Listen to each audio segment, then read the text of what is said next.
Bueno, muy buenas tardes a todos y todas.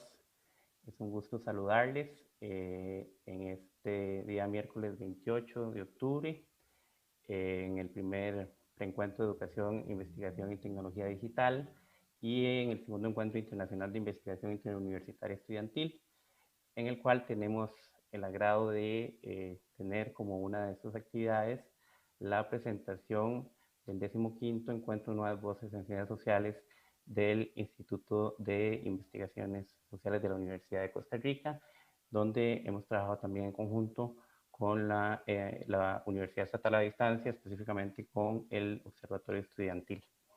Esta actividad es posible gracias a una infinidad de instancias, pero sobre todo quiero resaltar a la Universidad Abierta para Adultos de la República Dominicana, a la Universidad de la Cuenca del Plata de Argentina y a la Universidad Estatal a Distancia de Costa Rica, que han sido los pilares para hacer esta actividad que es previa a la Cumbre de Educación, Investigación y Tecnología Digital de marzo 2021.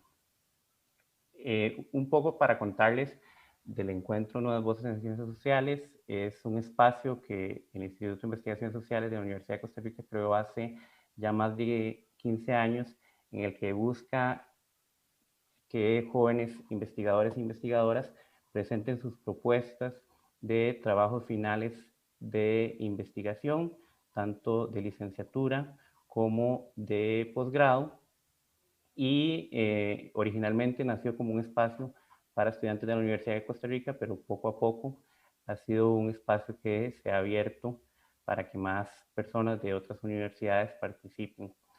La intención es sobre todo dar a la difusión las temáticas y los trabajos que los jóvenes y las jóvenes investigadoras producen, y también un poco hacer un proceso de iniciación científica dentro del ámbito académico.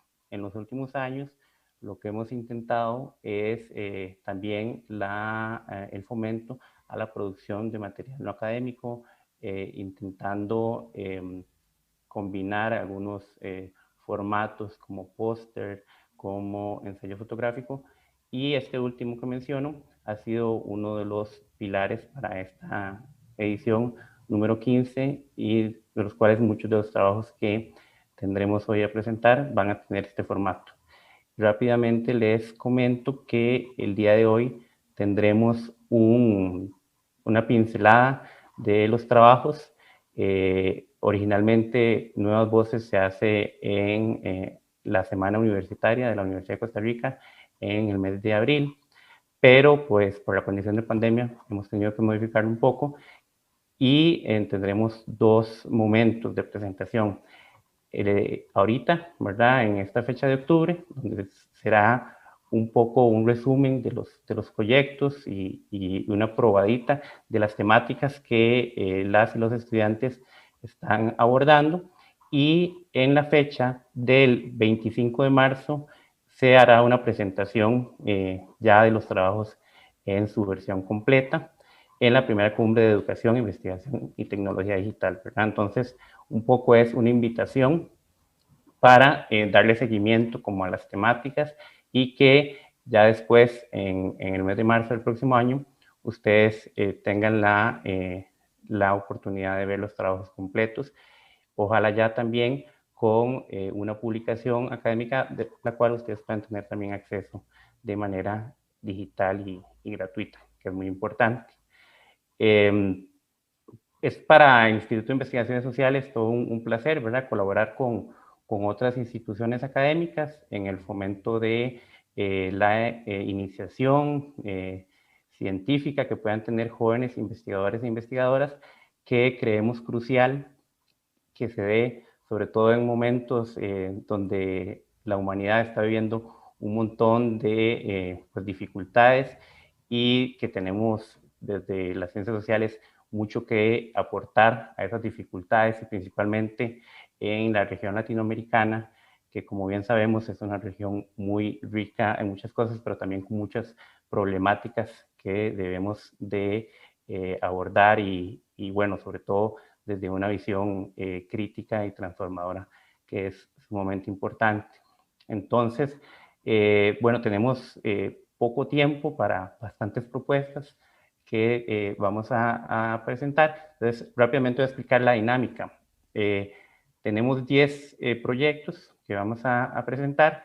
Cada uno de estos proyectos va a contar con un aproximado de unos 8 o 10 minutos para su presentación y después de eso vamos a tener un pequeño espacio para algunas consultas y digamos, o comentarios o preguntas que realicen por las diferentes instancias donde se está haciendo la transmisión de este espacio. Son 3 espacios principalmente.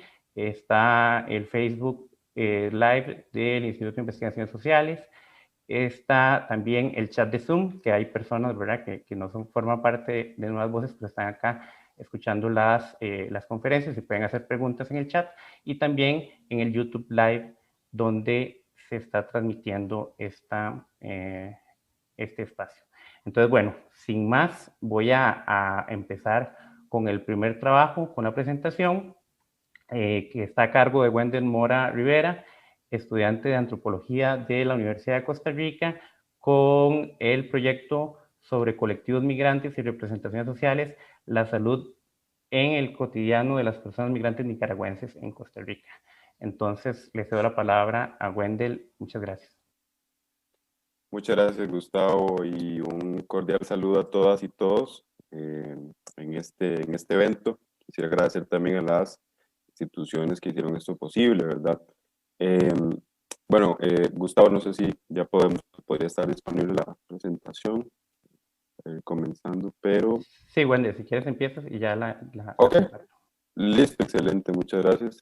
Ok, primero que todo, ¿verdad? Como les decía, un gusto estar aquí. Para mí es un honor y básicamente esta ponencia trata sobre el trabajo final de graduación que yo realicé, esto para la licenciatura en enfermería. Yo también estudio, bueno, hace poco egresé de la licenciatura en enfermería, entonces este es un trabajo que resume los principales resultados de dicha investigación. Comenzando, ya si puedes pasar, Gustavo, comenzando con la siguiente, por favor. Comenzando con la introducción, cabe resaltar, ¿verdad?, que estamos hablando de dos tópicos que son muy importantes, ¿verdad? Salud y migración, y dentro de esto están las personas migrantes, son elementos que a final de cuentas configuran parte del cotidiano a nivel mundial. De esto se destaca que el 3.5% de la población fue catalogada como migrante internacional, esto para el 2019. Y en América Latina y en Centroamérica, pues esta cifra aumenta, ¿verdad? Entonces, esto es una pincelada, ¿verdad?, de datos estadísticos que tenemos pues para darnos una mayor mirada, ¿verdad?, lo que es el fenómeno. A nivel de Costa Rica, se calcula que de 10 a 13% de la población no nació en el país, y es interesante que la población migrante en Costa Rica contribuye con cerca del 11% del Producto Interno Bruto, ¿verdad? El principal grupo migrante en Costa Rica son las personas migrantes nicaragüenses, esto siendo un 75 o 90% del total. Entonces, esto me lleva... vamos a ver al objetivo de esta investigación, que es básicamente analizar las representaciones sociales relacionadas con la salud y elaboradas por las personas migrantes nicaragüenses. ¿Qué es la salud? ¿Cómo la viven? Y cómo se visualiza esto en su cotidianidad. Esto es posible estudiarlo a través del paradigma teórico de las representaciones sociales, que es el referencial teórico de esta investigación. ¿Qué es este paradigma teórico? Básicamente es una reinterpretación de las representaciones colectivas de Emil Durkheim. Tal vez si podemos retroceder en la anterior, Gustavo, en donde se destaca la importancia del conocimiento de sentido común. Básicamente es estudiar aquel conocimiento que vemos todos los días en la calle, en los medios de comunicación, incluso en la toma de decisiones políticas. Entonces, estas representaciones sociales tienen dos procesos centrales, que son la objetivación y el anclaje. La objetivación básicamente es la representación como tal, y el anclaje es de dónde parte esta representación. Continuando con este abordaje, ahora sí, metodológicamente, esto es una investigación. Gustavo, si pudieras pasar. Esto es una investigación de tipo cualitativo, ¿verdad? Es una investigación de tipo cualitativo y con un enfoque etnográfico. El sitio de estudio que se tomó para la investigación fue el Parque Braulio Carrillo. Esto también se le conoce como Parque de la Merced y está ubicado en San José, Costa Rica. Se le conoce como parque, popularmente se le conoce como Parque de los Nicas porque usualmente suele asistir mucha población de origen nicaragüense. Las personas participantes fueron personas nicaragüenses radicadas en Costa Rica de todos los géneros y mayores de edad. Las técnicas utilizadas para la recolección de datos fueron 45 horas de observación participante, 2 diarios de campo de tipo reflexivo y 2 entrevistas semiestructuradas a profundidad. El análisis de datos fue según el análisis de contenido de Lawrence Bardán. Entonces, continuando con la presentación y ahora con lo que son los resultados, me encuentro y después de todo este análisis, ¿verdad? Que se realiza con que la representación social de la salud, es decir, qué es la salud para las personas migrantes nicaragüenses, se comporta de forma similar a una fórmula. Y aquí es necesario hacer la salvedad de que estamos hablando de conocimiento de sentido común. Esto no son fórmulas químicas. Esto es sencillamente una forma de graficarlo y ponerlo en sencillo. En donde ambientes pacíficos o la búsqueda de ambientes pacíficos más una búsqueda también de estabilidad financiera se transforman en 2 representaciones vinculadas a la salud. Es decir, la salud se relaciona con fuerza físico-mental y con una sensación que es futura y agradable. Si pasamos la diapositiva, podremos observar algunas de las frases que denotan esto. Esta persona dice que en Nicaragua no somos libres. Más bien ella vive con el miedo de que si hacen una guerra y que van a los jóvenes, eso le afecta muchísimo la salud. Sumando este discurso más otros, podemos ver en la siguiente diapositiva cómo existen sensaciones de distrés, miedo, inseguridad, inestabilidad económica que se transforman en una actitud de distanciamiento del conflicto. Eso se materializa en la migración. Esta migración es también para buscar ambientes pacíficos. ¿Y por qué los ambientes pacíficos son importantes? Pues lo son para sentirse seguro, segura, estable e íntegro.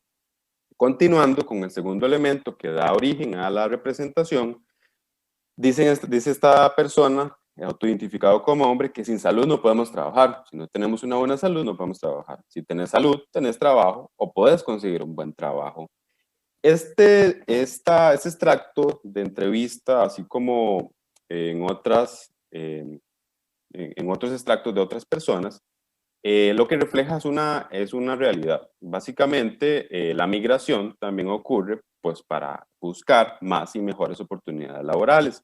Esto con el afán de alcanzar una cierta estabilidad financiera, que acceda a la persona a recursos básicos como alimentación, vivienda, vestido y demás. Esto para el bienestar personal y familiar. Entonces vemos acá el segundo elemento de esta llamada ecuación, ¿verdad? Continuando con esto, vemos entonces que la sinergia entre estos 2 elementos da como resultado 2 representaciones.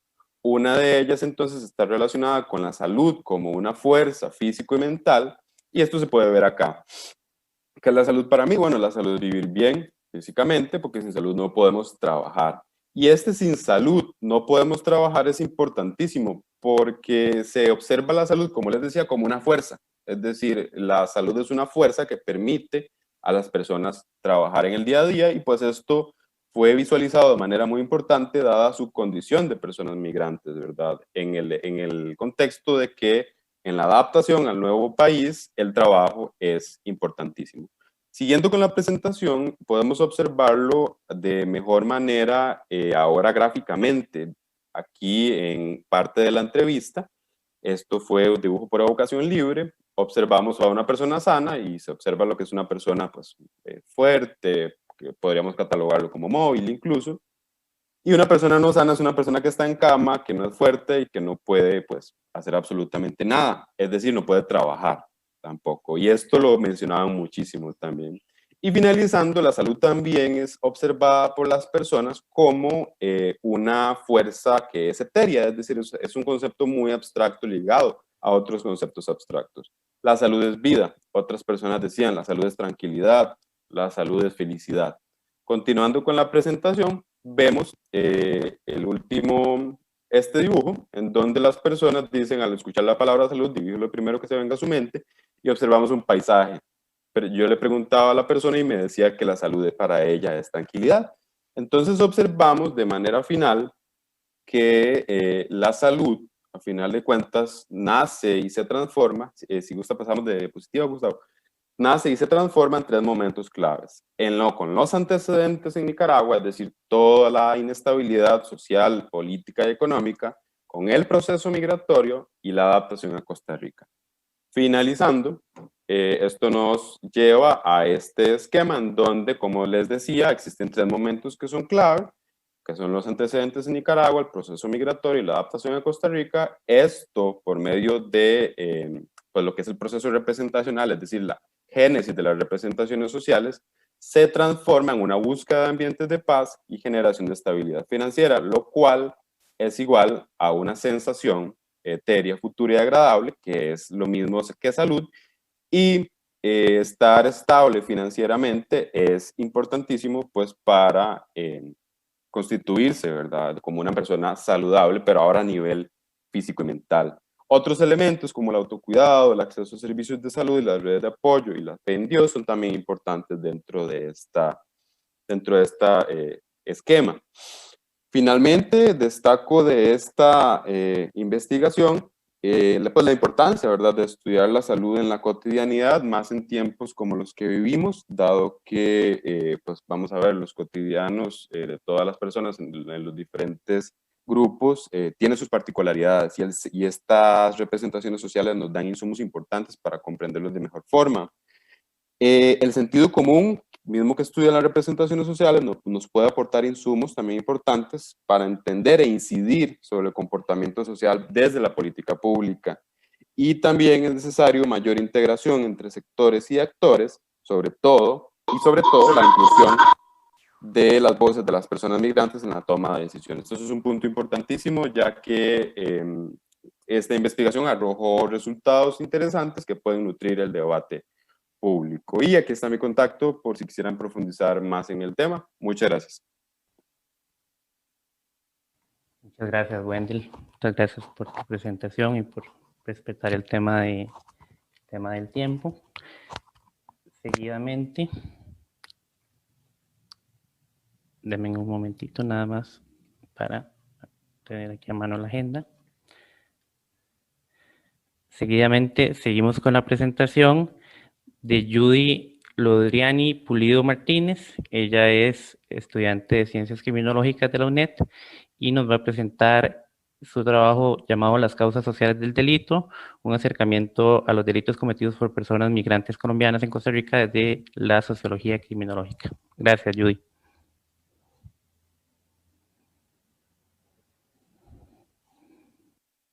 Muy buenas tardes, es un gusto saludarlos a todos. La presentación del compañero anterior, excelente. Me da un poco de envidia porque la verdad es que entré a trabajar y ha sido un caos para mí. Me voy a disculpar de antemano porque la presentación lo hubiera querido hacer mejor, pero pues lastimosamente no he tenido como mucho tiempo, pero bueno, vamos a tratar de indicar las cosas. De entrada quisiera decir que mi investigación va enfocada a los privados de libertad migrantes colombianos. ¿Por qué?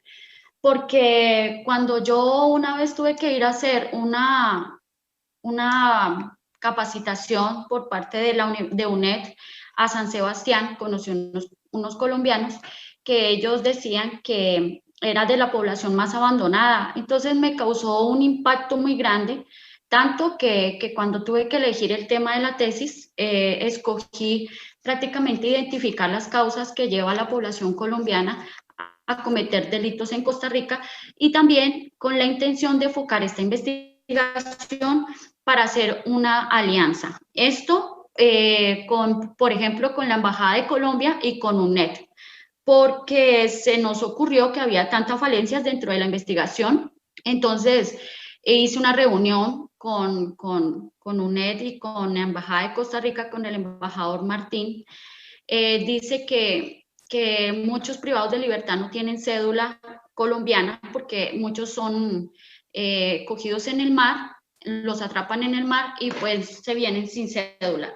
Entonces, al ver que tenían tantas falencias y tan poca ayuda, entonces creé como dentro de mi tesis una alianza bilateral para que las personas privadas de libertad colombianas se puedan beneficiar de la cédula por medio de la Cancillería de la Embajada colombiana y también ayudarles con conocimiento de que la UNED existen y ellos tienen pues derechos y pueden adquirir esta bendición, por decirlo así, o esta oportunidad para estudiar acá con la UNED una carrera. También dentro de mi tesis quería decirles que eso es parte de lo que yo no pude decir en esto y no pude montar la presentación, es que también dentro de la investigación se encuentra se quiere enfocar la parte de que el privado de libertad colombiano, la mayoría tiene el colegio. Entonces, sacando como esta investigación que se está haciendo por medio de compañeros que son becados en la UNED, se está haciendo como una investigación en ese campo y se sacó que la mayoría de colombianos tenían el colegio. Entonces, se va a tratar de hacer esa alianza con UNED para que ellos también puedan estudiar. Digamos que eso es un valor agregado a mi investigación, a mi tesis.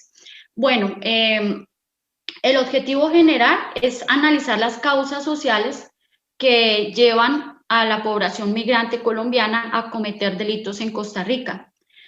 Y ¿lo puedes subir más, por favor? Ok, la pretensión de esta investigación es también agregar las teorías de Robert Merton, que él habla sobre la anomía, sobre los seres anómicos, y también a Raúl Zaffaroni, que es un investigador, es criminalista, es criminólogo, es abogado, y en el siglo XXI él es profesor de la UCR también, y parte de la investigación de él, parte de un libro que se llama La cuestión criminal.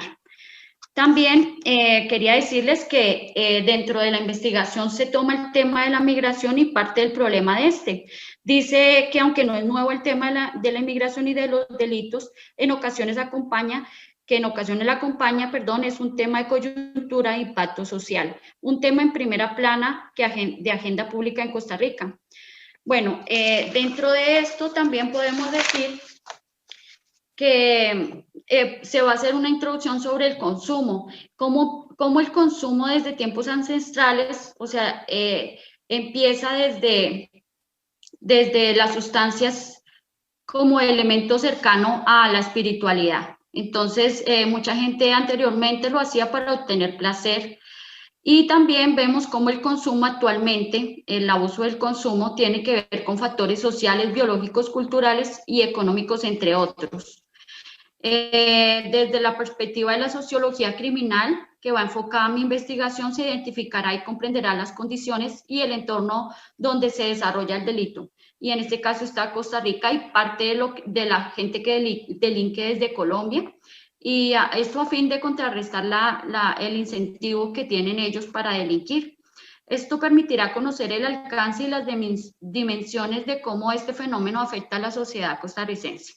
Bueno, tengo unos datos estadísticos así como muy frescos. Este me lo da la embajada, no, este no es.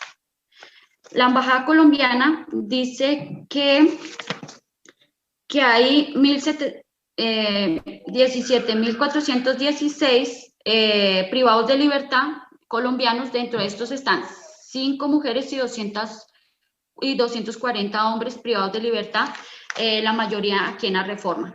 También se encontró en el centro penitenciario La Reforma En total hay 61 privados de libertad. Ok, la violencia estructural, dentro de mi investigación voy a tocar este tema, la violencia estructural de Colombia, y parafraseando a Cabrera, que es un profesor, dice, los efectos de la violencia estructural en Colombia ha producido daños e insatisfacción por las necesidades básicas de la población, dejando vacíos de identidad, libertad, supervivencia, bienestar por la estratificación social. Los elementos estructurales son un desacierto que impide el análisis de forma integral, sino coyuntural, opacando el estudio de variables culturales históricas que permiten entrever sus causas y transformaciones y consecuencias. Bueno, dentro de la Costa Rica y la parte estructural se ve que Costa Rica es un crisol, le llaman un crisol cultural, debido a que es un puente entre América del Sur y América del Norte. La historia de estas dos naciones, de Colombia y Costa Rica, lleva a entender a la migración y a los migrantes desde hace mucho tiempo.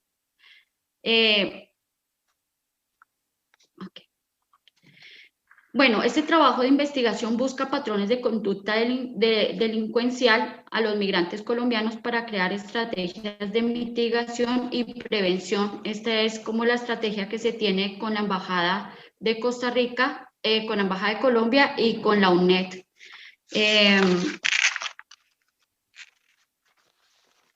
También quisiera aportar otra perspectiva. El Estado costarricense ha elaborado y ejecutado políticas penitenciarias y migraciones respecto a la condición de los seres humanos diferentes según sus necesidades y especificidades. Es decir, que se tome en cuenta su etnia, sexo, género, contexto social, posición económica, entre muchas otras particularidades, aunque pertenezcan a un mismo género, país o etnia. Como sociedad y profesionales es de suma importancia el intervenir con estas investigaciones y de este calibre. Costa Rica es un país multicultural que parte de varios convenios internacionales con refugiados por colombianos, está la mayoría. Estos pueden solicitar estatus de refugio, de nacionalidad y se me olvidó la otra palabra, perdón. Bueno, esta información que yo estoy recabando, parte de las personas que me están ayudando son ANUR, Naciones Unidas, RED, que es una institución que es la que ayuda a las personas migrantes, la Embajada de Colombia, Migración, UNED, que es la que, digamos, imparte clases en la Reforma y en otras cárceles a nivel nacional. Digamos que esos son mis fuentes, las que yo utilizo para la investigación que tengo, que es identificar las causas sociales que conllevan a la población migrante colombiana a delinquir en Costa Rica. Me disculpo, lo que pasa es que yo acabé de entrar a trabajar y estoy trabajando en este momento, entonces tengo gente esperándome y tengo mucho estrés porque la compu que me arreglaron para dar esto no tenía cámara, entonces estoy un poco nerviosa, entonces me disculpo. Creo que ya terminé, mi nombre es Judy Pulido, está por ahí mis datos, como dijo el compañero anterior, que me encantó la presentación, muy bien elaborada. Le dejo pues la inquietud a las personas si quieren consultarme algo, estoy para servirles, muchas gracias y muy amables.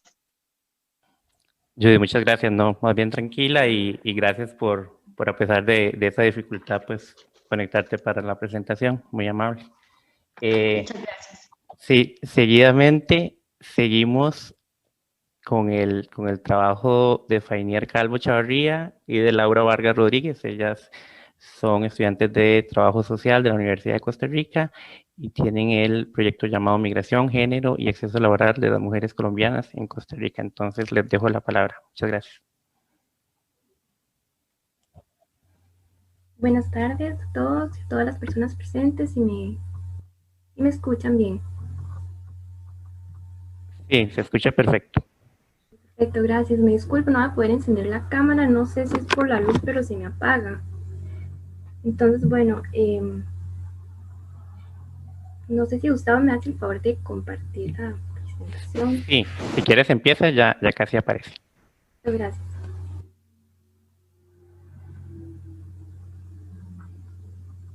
Bueno, como les comentaba, la investigación que vamos a presentar se titula Migración, Género y Acceso Laboral de las Mujeres Colombianas en Costa Rica.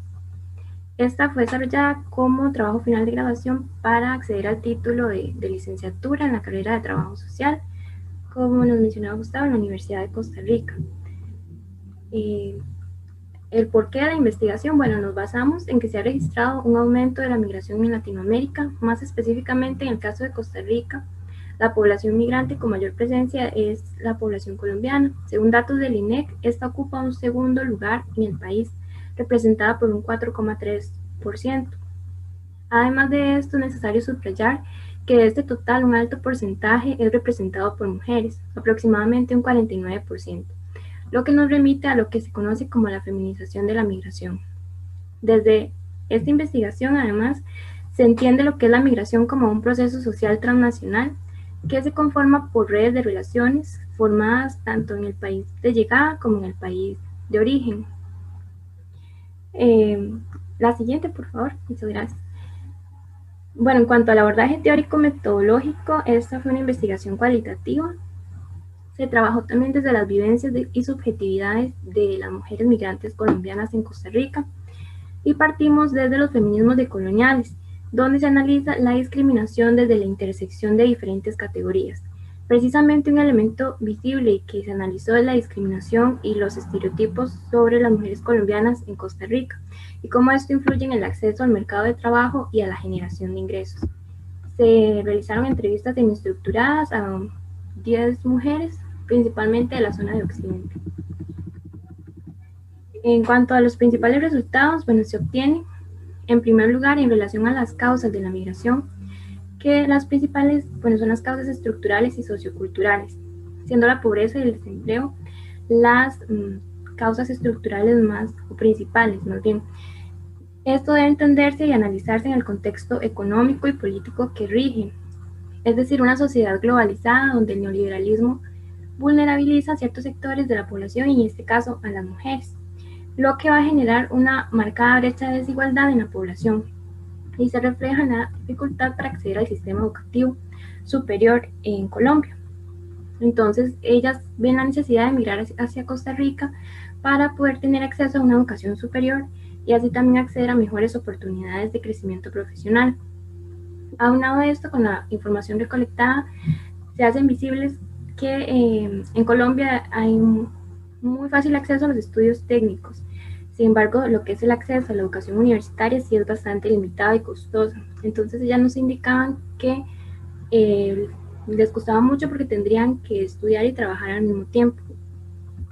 Entonces, bueno, también es importante mencionar que a pesar de que muchas de ellas llegan a Costa Rica con estudios técnicos, en su mayoría no son tomados en cuenta o no son convalidados para acceder, digamos, en las universidades, para poder acceder a un empleo digno o para continuar estudiando.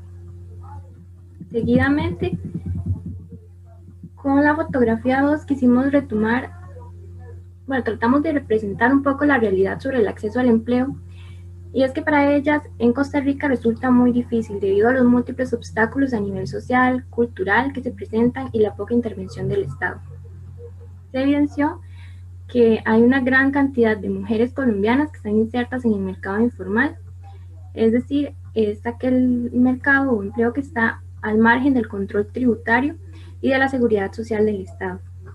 También en el caso de las mujeres colombianas se visibilizó que hay muchos obstáculos que les impide acceder al mercado laboral formal costarricense.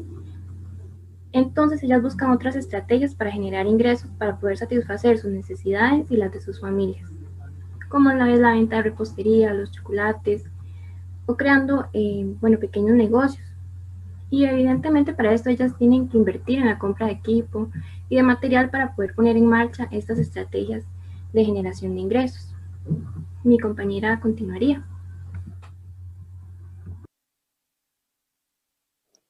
Buenas a todas y todos.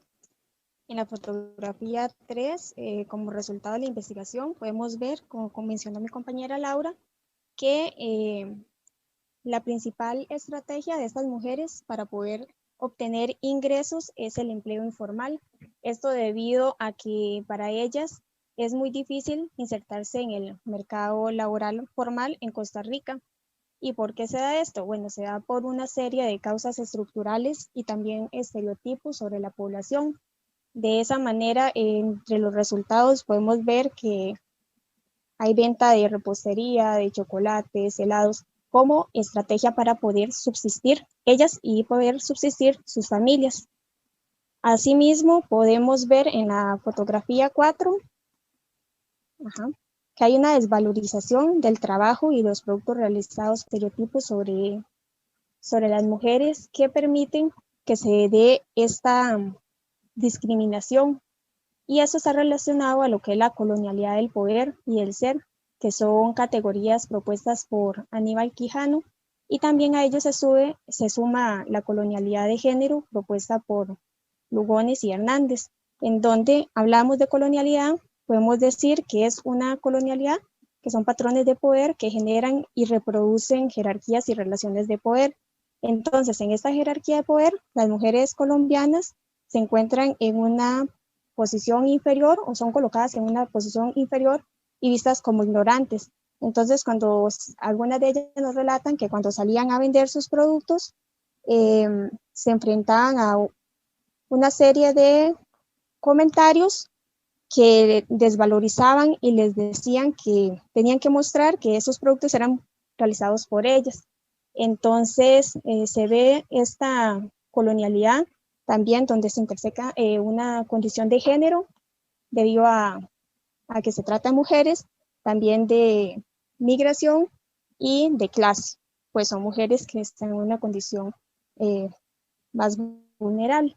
En la fotografía 5, si podemos pasar, acá vemos una red de apoyo en donde se evidencia que estas son importantes y han sido elementales para las mujeres colombianas en Costa Rica. Cuando hablamos de redes de apoyo, podemos ver que ellas reciben este apoyo ya sea en sus países de origen y también en Costa Rica. No hay una desvinculación total con sus países. Y acá ellas reciben soporte emocional y también un apoyo material para la compra de equipo, ingredientes para los productos que venden y también para el cuidado de personas menores de edad, de modo que puedan tener sus negocios.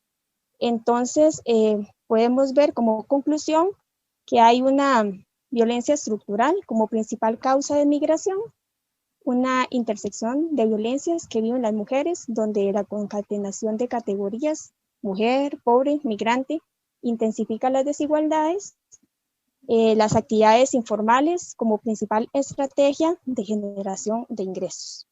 Y eso sería, a manera de resumen, un poquito de lo que fue nuestra investigación. Muchas gracias y ahí estamos.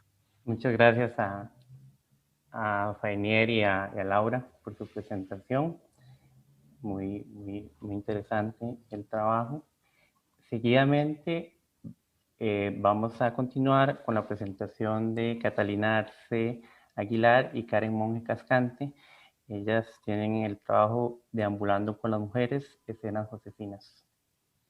Si gustan, empiezan y ya casi van a ver la presentación. Hola, buenas tardes. Bueno, mi nombre es Karen Monge Cascante. Hola, mi nombre es Catalina Arce Aguilar. Y nosotras somos, estudiantes de la carrera de Psicología en la Universidad de Costa Rica. Bueno, la temática que aborda nuestro trabajo, como ya mencionó Gustavo, tiene que ver con las experiencias de mujeres que se dedican a la venta ambulante en San José. Es una parte chiquita de nuestra tesis de licenciatura, lo que vamos a presentar acá. Para nosotros ha sido como de gran importancia participar en el espacio de Nuevas Voces, porque nos ha permitido divulgar, ¿verdad? Como es este espacio, en este momento, la temática de estudio y también ha enriquecido nuestro proceso de desarrollo. En cuanto al interés con el que surgió el tema, bueno, surgió principalmente porque nos encontramos a lo largo de nuestra formación que la psicología no aborda el llamado sector informal del trabajo. Se concentra mucho en lo que tiene que ver con lo empresarial y demás, invisibilizando sectores que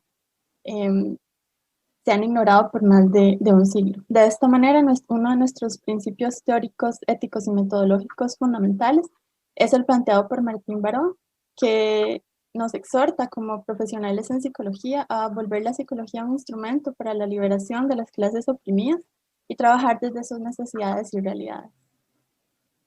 Nosotras pues empleamos un modelo cualitativo con enfoque feminista. Nuestra investigación tuvo un alcance exploratorio descriptivo. Parte de la metodología fue entrevistar a 10 mujeres vendedoras ambulantes entre los 22 y 49 años. Además realizamos 7 observaciones participantes activas en la ciudad de San José. Ahora vamos a presentar un poco como nuestra experiencia como investigadoras desde lo que hemos llamado reflexiones metodológicas. En primer lugar, para nosotras fue central el vínculo cercano y afectivo con las participantes, ya que esto se volvió clave para poder crear espacios seguros de escucha desde el respeto y la empatía, tanto en las entrevistas como en las conversaciones, digámosles, más casuales o informales que tuvimos en las observaciones. Gracias a estos espacios seguros obtuvimos información clave y también facilitó que se nos integrara en ciertas dinámicas que para ellas eran cotidianas. Y precisamente como dentro de esta cotidianidad y la integración a la misma fue realmente clave la empatía, tanto para entender como sus angustias, ¿verdad? Cuando se acercaba las autoridades, cuando había que recoger como la mercadería, así también como para entender un poco el humor con el que veían en muchas ocasiones pues su actividad laboral. Otro de nuestros puntos claves fue darle espacio a las subjetividades propias como investigadoras y trabajar con ellas desde las perspectivas de no juicio y empatía. Para nosotras y en concordancia con el enfoque de investigación feminista, esto constituyó un posicionamiento ético-político. De esta manera pudimos dar voz tanto a las mujeres participantes, así como a nosotras como investigadoras, como parte del fenómeno estudiado.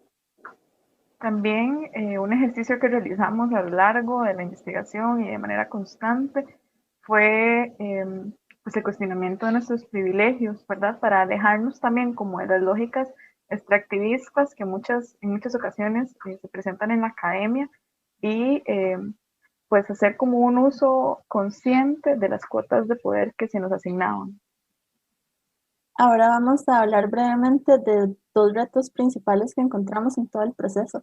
El primero, y nos atrevemos a decir como que fue de los más fuertes, fue el choque de creencias entre las participantes y nosotras como investigadoras en ciertos temas.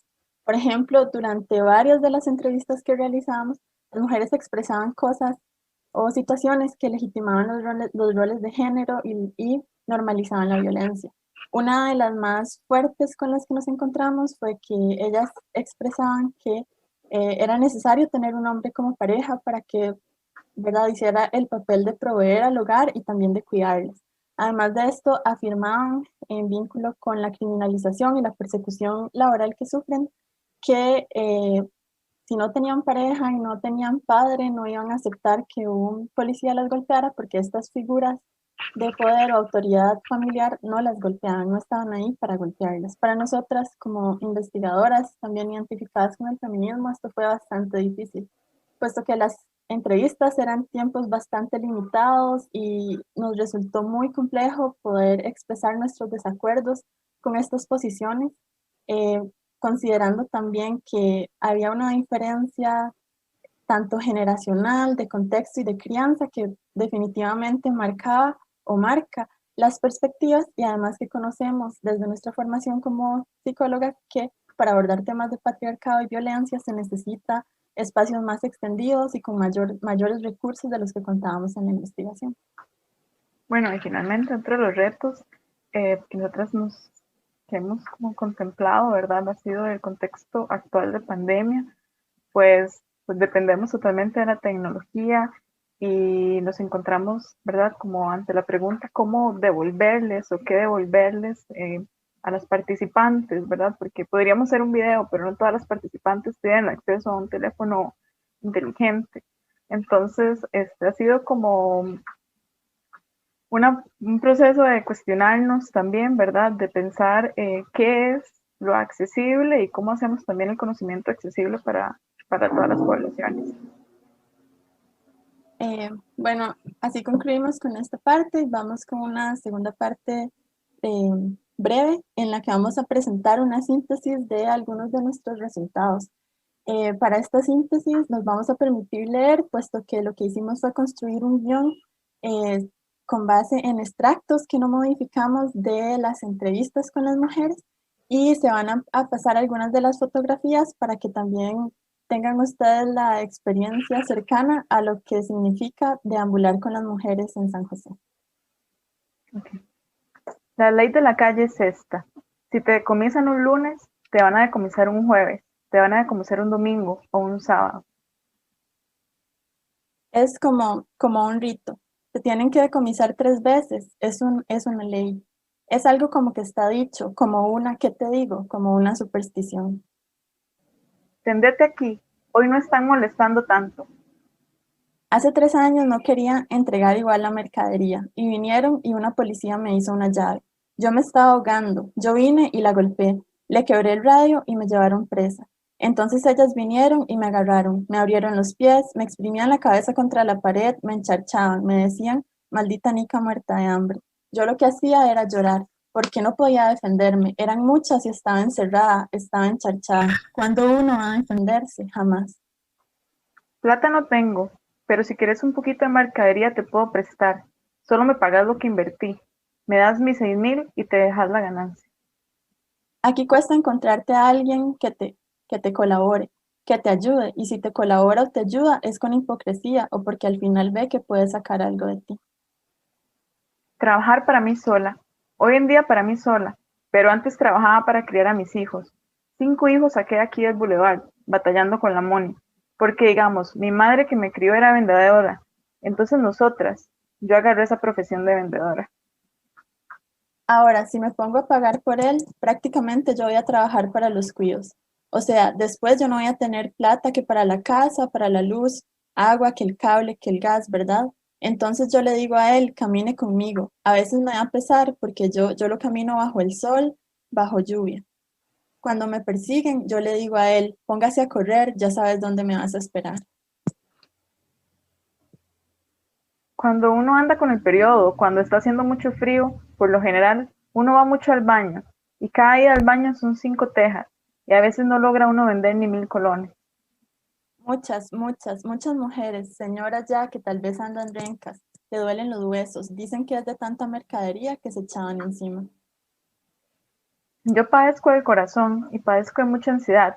Me agarra una tembladera en el cuerpo y mi mente comienza a trabajar, me entran nervios, no puedo dormir, me agarran unos ataques horribles, que me pongo morada, se me desfigura la cara.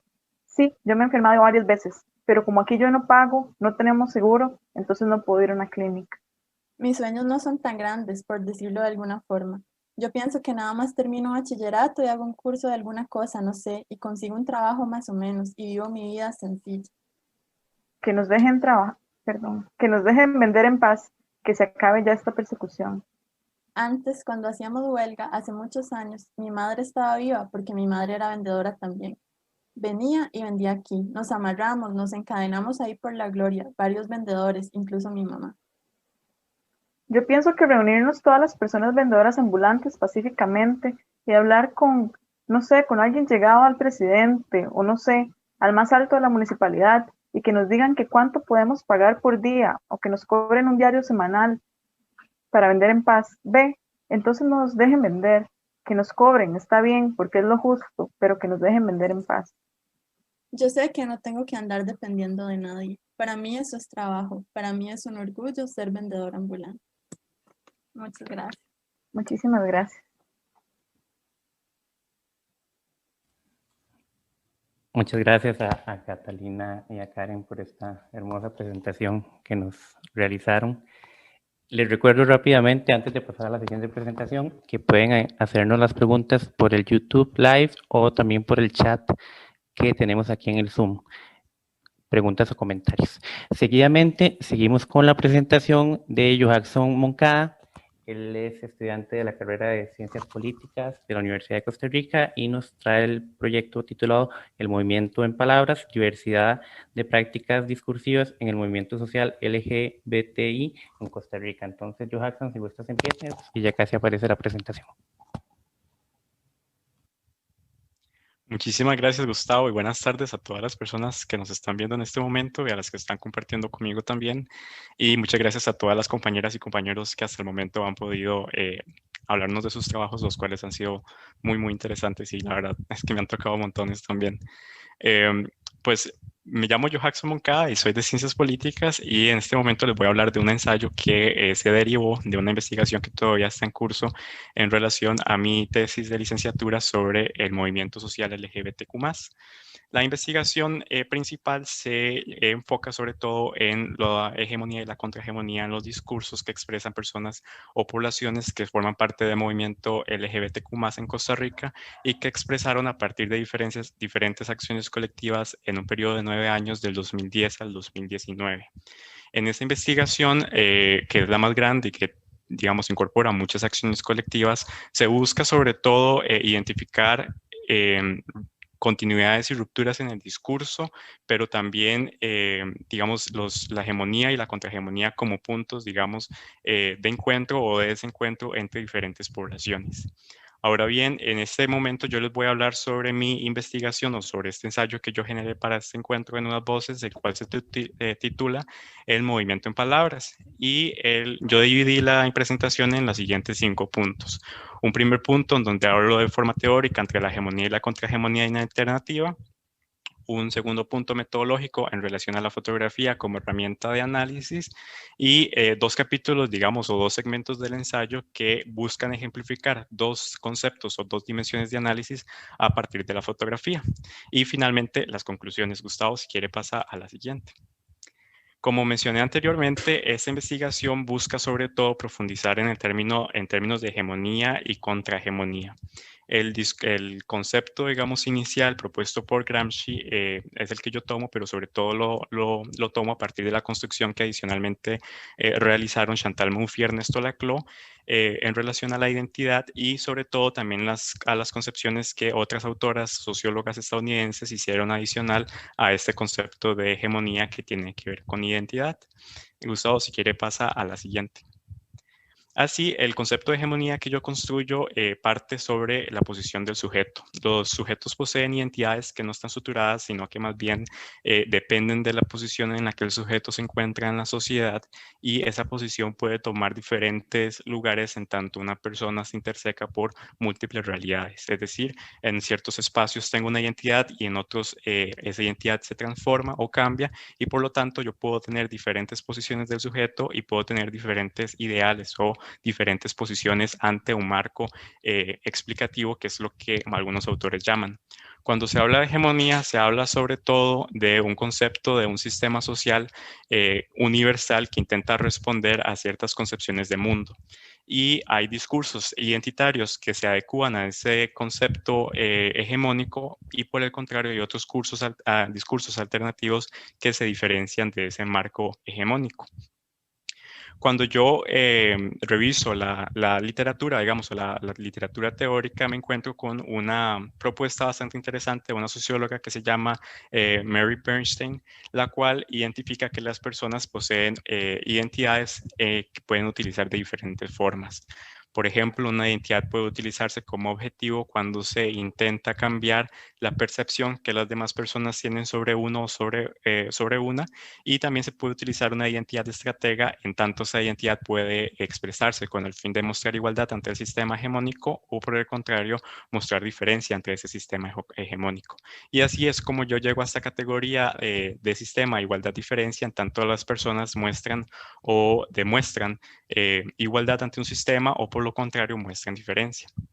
Gustavo, si quiere, pasa a la siguiente. Para yo poder abordar los discursos y poder entenderlos entre hegemonía y contrahegemonía, yo propuse una perspectiva metodológica bastante cualitativa. Yo quería saber qué era lo que decía la gente en la acción colectiva concreta y la forma en la que yo iba a poder saber qué decía la gente a partir de sus pancartas, a partir de sus manteles, a partir de sus lonas, era a partir de la fotografía. Yo logré encontrar aproximadamente más de 1.500 fotografías para un total de 33 acciones colectivas, y en esta presentación yo solamente me enfoqué en las fotografías que tomé yo mismo en la Marcha del Orgullo del 2019, que es la que voy a utilizar como referencia. Yo utilicé dos técnicas de análisis principales: la análisis de discurso, en donde se busca los contextos circunstanciales y materiales en lo que se profundiza sobre el qué se dice y el cómo se dice, y posteriormente un análisis fotoetnográfico adicional, en donde yo puedo descifrar ciertos mensajes semánticos que van más allá de una palabra o de una construcción teórica. Ahora bien, para ya iniciar con, Gustavo, si quiere, para ya iniciar digamos, con los dos segmentos, que era mi interés de poder ejemplificar los conceptos en algo un poco más visible, yo lo que tomé fue la dimensión de identidad de objetivo y la dimensión de identidad de estratega, y la intento ejemplificar a partir de fotografías que yo tomé para darle una cara, pues, a un concepto teórico. Como yo mencioné, la identidad de objetivo, cuando se utiliza la identidad como objetivo, se busca la aceptación de una identidad estigmatizada o la deconstrucción de categorías de identidades fijadas. Eso significa resignificar mi identidad a partir de apoderarme yo mismo o yo misma de la identidad que poseo. Gustavo, si quiere, pasa a la siguiente. Esta fotografía es bastante importante y quisiera ejemplificarla también con una cita de Arguedas, en la que se dice: al resignificar una palabra se confronta el poder de quien nombra para discriminar, y se ejerce un poder de nombrar para vivir y exigir respeto hacia esa vida. En esta fotografía podemos o tenemos acceso a una multiplicidad de discursos que logran ejemplificar la categoría de identidad de objetivo, en tanto, por ejemplo, vemos a personas nombrándose a sí mismas como lesbianas, bisexuales, no binarias, y asimismo lo recalcan con un visible, es decir, yo legitimo mi posición en un sistema en donde yo me llamo a sí misma o a mí mismo está, digamos, sancionado por un sistema hegemónico heteropatriarcal. Pero uno de los poderes, digamos, que tiene el análisis fotoetnográfico es que también nos permite ver un poco más allá y ver otros, digamos, mensajes que no son textuales, por ejemplo, el uso de mascarillas, de balaclavas, o también el uso de banderas, en el caso de la bandera de Honduras, y otros usos de la identidad que no tienen que ver con la identidad de género o con la orientación sexual, sino que tienen que ver con una identidad latinoamericana, centroamericana, y de lucha, digamos, o de resistencia ante sistemas políticos autoritarios. Si quiere, pasa a la siguiente, Gustavo. En esta siguiente fotografía, para mí es bastante poderosa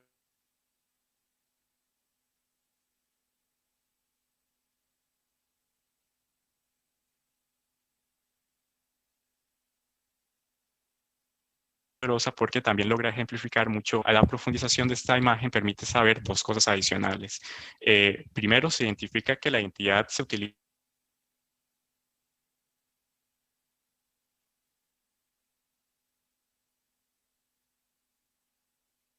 como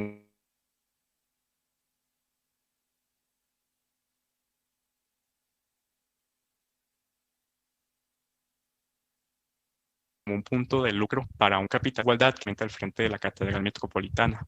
Entonces aquí este punto es bastante importante, porque no solamente se recalca, digamos, el uso del actor ante quien se está exponiendo el discurso. Gustavo, si quiere, pasa a la siguiente. Y en relación a la dimensión de identidad estratega, la identidad estratega es expresada con el fin de obtener ganancias culturales o instrumentales. Puede darse de dos formas: crítica, en la que se confronta la cultura dominante, y educativa, en la que se desafía la percepción del sistema dominante.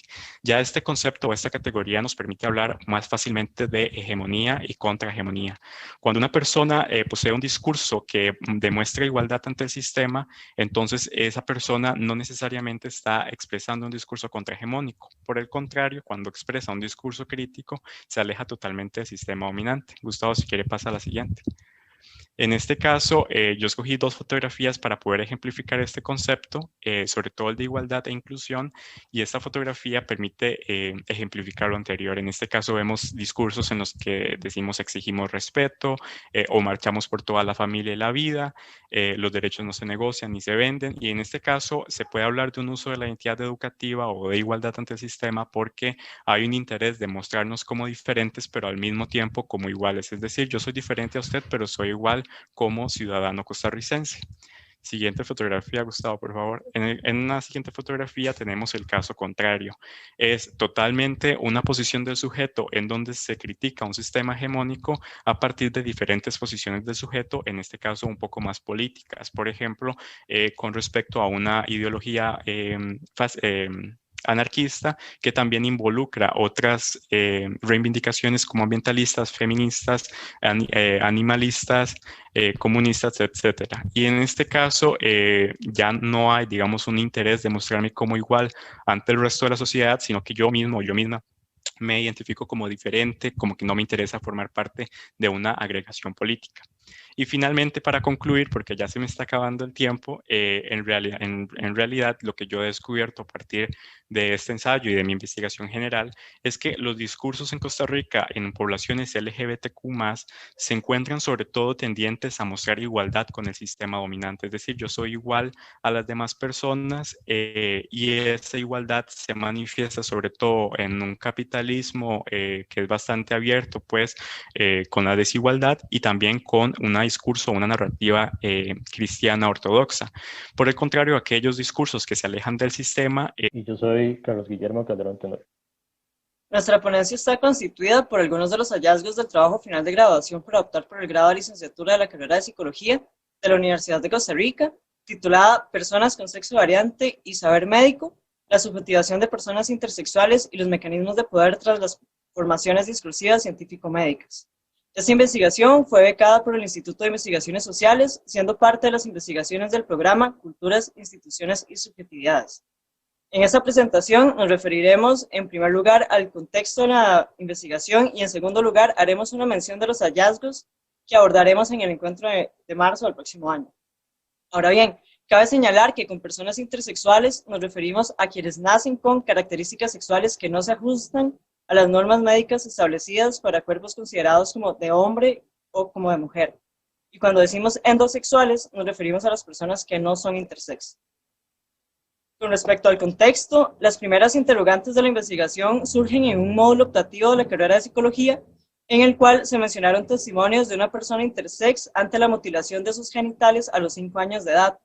Esto nos generó preguntas sobre el acompañamiento psicológico post-mutilación con esta persona menor de edad, quien al despertar en una camilla de hospital advierte que ya no tiene pene y que además no existió explicación alguna por parte del sistema médico ni por sus familiares. También nos surgieron preguntas relacionadas a los sentires de la familia y los protocolos del hospital para brindarle información y o seguimiento al grupo familiar. Posteriormente supimos que en las decisiones de qué sexo imponer habían justificaciones desde supuestos, sí, entiéndase psicológicos, psiquiátricos y psicoanalíticos por parte de profesionales en salud y en diversidad de literatura en psicología, al considerar que no intervenir provocaría afectaciones en niveles psicológicos de la persona cuyo cuerpo no se ajusta al binario normativo. Ante tal complicidad de la psicología con las mutilaciones, empezamos a reflexionar sobre los aportes que nuestra disciplina podría utilizar para que estos procedimientos no sigan sucediendo. Sin embargo, nos encontramos ante una formación en psicología con sesgos binarios, heterosexistas y cisnormados. En temáticas relacionadas con intersexualidades, nuestra formación se caracterizó por un vacío absoluto, a excepción de unos minutos de la clase del módulo anteriormente mencionado. Ahora bien, de manera paralela a nivel social, internacional y nacional, se impulsaban movimientos contra la mal llamada ideología de género, para los cuales las características orgánicas binarias, así como los roles impuestos a los hombres y las mujeres, son innatos. Por tanto, las existencias que cuestionan o transgreden este esencialismo son consideradas perversiones o patologías, existencias inaceptables que deben ser corregidas. Esta situación coincidió con las elecciones presidenciales del 2018 y con una sociedad fragmentada respecto a las diversidades sexuales, el auge de algunos discursos religiosos, principalmente evangélicos, y el rechazo a los programas de afectividad y sexualidad del Ministerio de Educación Pública, promoviendo la persistencia de la familia tradicional, los roles de género, la jerarquía sexo-género y manteniendo el binario cis-heteronormado. Cabe señalar que en el 2011 se estimó que en Costa Rica hay 2 personas intersexuales por cada 2.000 habitantes del país, es decir, hubo un total de 4.301 personas para una población de 4.301.712. Las anteriores cifras cuantifican únicamente los diagnósticos a la hora del nacimiento, lo cual implica la exclusión de otras intersexualidades no detectadas por procedimientos médicos. Las personas que son diagnosticadas son intervenidas por el dispositivo médico con tratamientos hormonales y quirúrgicos, llamados mutilaciones, en varios momentos de su vida. Ante esta coyuntura, lo que inició como una interrogante teórica y preguntas hacia varias áreas de la psicología se convirtió en una posición ético-política, desde la cual consideramos las existencias distintas a las binarias normativas como posibilidades múltiples que deben ser válidas y respetadas, además de concebir el sistema sexo-género binario como un sistema de poder sumamente violento que alimenta y se alimenta de múltiples discursos de organización social. En esta investigación se hace una apuesta por cuestionar los dispositivos impuestos sobre corporalidades periféricas y los discursos rígidamente binarios. Además, se trae colación al debate académico subjetividades que siguen teniendo barreras tanto públicas como políticas para ser tomadas en cuenta, proponiendo un posicionamiento a las personas sexovariantes no como objeto de estudio y de diagnóstico, sino como personas que tienen lugar, dignidad y autogestión, cuyas subjetividades se distancian de las construcciones patologizantes de distintos saberes disciplinarios. Consideramos que son personas con agencia y a quienes les corresponde la decisión sobre sus cuerpos sin ser desautorizadas por corpus de conocimientos científicos o morales.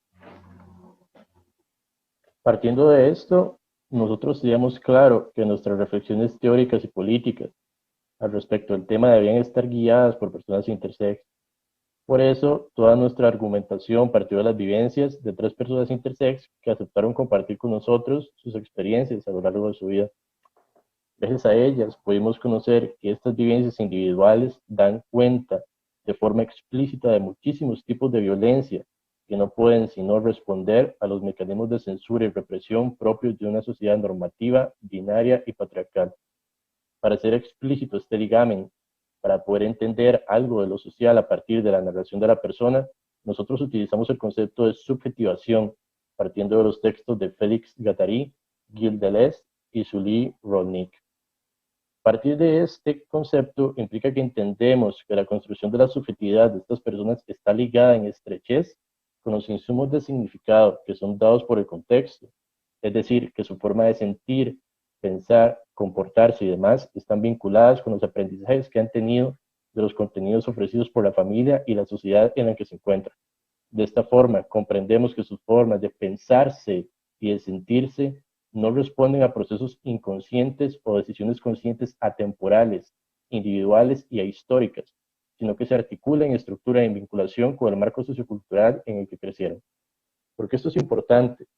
Porque al escuchar que una persona intersex siente inseguridad o decide disimular su corporalidad por tener un cuerpo con sexo variante, podemos comprender que tal sentimiento respecto a sí no ocurre por el cuerpo en sí, sino por estar inmersa en un contexto que repudia la diferencia respecto al binario y tiene consecuencias tan graves como hacer que una persona intersex interiorice la norma corporal y por eso se perciba así desde ese lugar.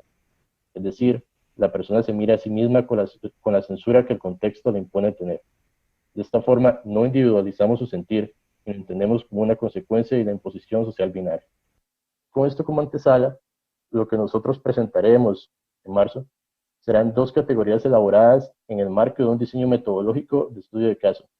Estas categorías son, la primera, cuerpo sin nombre, y la segunda, espacios activistas y posibilidades intersex. En el primero, retomaremos las consecuencias para las personas intersex de haber crecido en un contexto en el que el cuerpo normativo binario de hombre endosexual cisgénero y mujer endosexual cisgénero son los únicos posibles. Retomaremos los sentimientos, emociones y pensamientos que experimentaron y cómo estos tienen explicación solamente si se retoma el marco binario costarricense en que crecieron. Estas vivencias están muy vinculadas no solo a la singularidad del cuerpo con sexo variante, sino a sus identidades, los cuales son mujer trans, mujer cis, intersex y persona no binaria. Es decir, estas son las identidades de las 3 personas a quienes entrevistamos. Para finalizar, la segunda categoría aborda las consecuencias subjetivas para las 3 personas de haber encontrado la posibilidad de nombrar su singularidad corporal como intersexualidad, es decir, de conocerse como posible, de salir de lo innombrable, de lo que se supone no debería existir. Remarcaremos el antes y el después, con el fin de explicitar la radical importancia que tuvo para estas personas poder nombrarse y cómo eso se puede transformar en una posición de activismo político, no solo para hacer visible la intersexualidad, sino para luchar contra las violencias contra las que se enfrentaron en sus propias vidas. Y eso sería todo. Muchas gracias. Muchas gracias a Nathan y a Carlos. Seguidamente vamos a presentar el trabajo de María Angélica Solano Murillo, llamado Padres Cuidadores o Evasores, representaciones de la paternidad en la prensa escrita. Angélica, si gustas comienzas y ya casi aparece la presentación. Bueno, buenas tardes a todos los que siguen esta conferencia. Mi trabajo, como lo mencionaba Gustavo, es acerca de la paternidad y es parte de mi trabajo final de graduación titulado Representaciones en la prensa escrita acerca del ejercicio de la paternidad de padres separados y el pago de pensiones alimenticias en América Latina durante el 2017. Los medios de comunicación son constructores de la realidad, presentan y legitiman lo que sucede en la sociedad. La prensa latinoamericana ha evidenciado y ha sido gran responsable de la percepción de la población acerca de las grandes transformaciones demográficas de los últimos 25 años, como lo son la inserción de la mujer en el mercado laboral, el aumento de separaciones y el creciente número de hijos nacidos fuera del matrimonio. Desde los medios de comunicación en América Latina se ha podido visibilizar demandas de padres, ya sea en materias de manutención económica o de cuidados, medidas punitivas estatales y situaciones de abusos e injusticias por parte del Estado. Por esta razón, interesa saber en qué medida los discursos relativos a los padres separados con responsabilidades económicas presentados en los medios de comunicación escrita digitales en América Latina desarrollan representaciones con cargas valorativas. Para ello se seleccionan medios de 4 países de la región que son diversos en materia de presencia estatal, en materia de protección social y con reformas recientes o no en la legislación de familia. Entonces, en el caso de estados sociales robustos, se toman a Costa Rica y Uruguay, así son catalogados desde las tipologías latinoamericanas.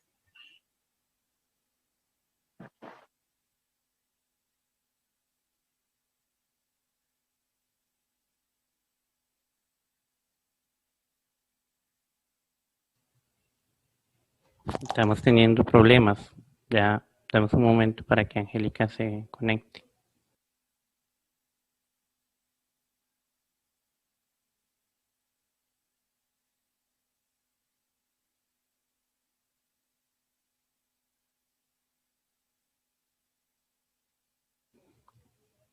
Ok, una disculpa.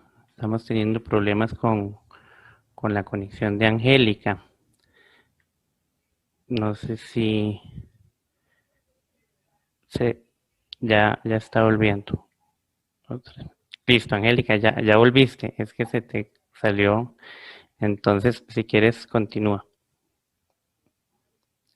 Pon el micrófono, nada más. Sí. Gracias.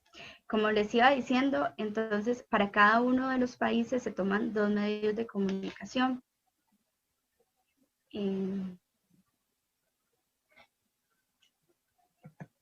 Perdón. Bueno, se toman 2 medios de comunicación a partir de 3 criterios. El primero, que tenga mayor circulación. El segundo, que tengan posiciones ideológicas divergentes. Y el tercero, que tenga una plataforma virtual para poder acceder a las noticias. Se busca, se buscó más bien seleccionar tanto los países como los periódicos, con características que maximizaran la heterogeneidad de los discursos con el fin de luego poder validar la comparación que se va a realizar. El enfoque del trabajo es cualitativo, se va a realizar un análisis de contenido y posteriormente se va a utilizar el método comparado. Con esta investigación se pretende llenar un vacío de conocimiento en materia de discursos de género acerca de la paternidad y las problemáticas por pensiones alimenticias y relaciones de poder que giran alrededor de la paternidad. De hecho, dentro de la literatura se observa que hay un corpus grande de análisis de género enfocados en la maternidad y en la feminidad, incluso en la masculinidad, pero no de la paternidad.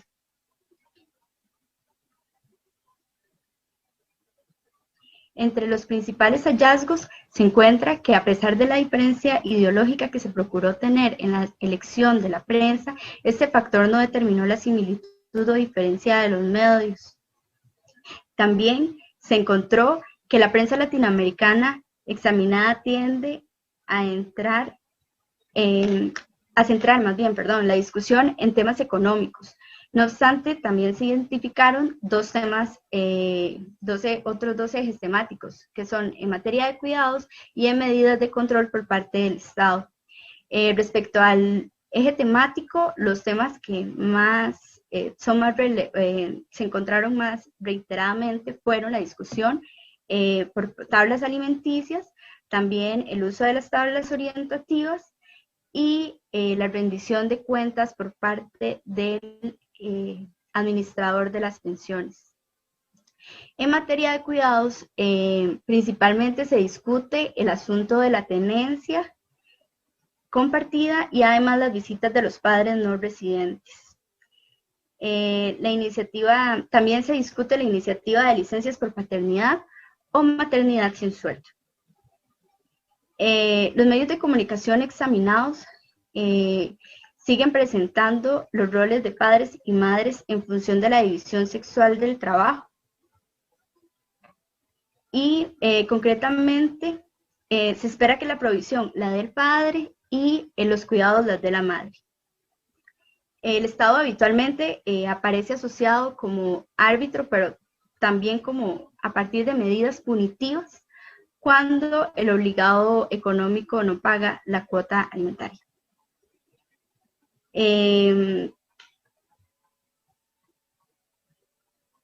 Aprovecho el espacio para agradecerle al equipo de trabajo del proyecto de investigación entre la ausencia y la sospecha, la construcción estatal de la paternidad en América Latina, a la cual está vinculado este trabajo final de graduación y por lo tanto esta ponencia que presento hoy, y también al Instituto de Investigaciones Sociales, tanto por el apoyo con la beca de investigación 2019 que fue otorgada gracias a este trabajo final de graduación, y por el espacio de poder participar en Nuevas Voces. Muchas gracias.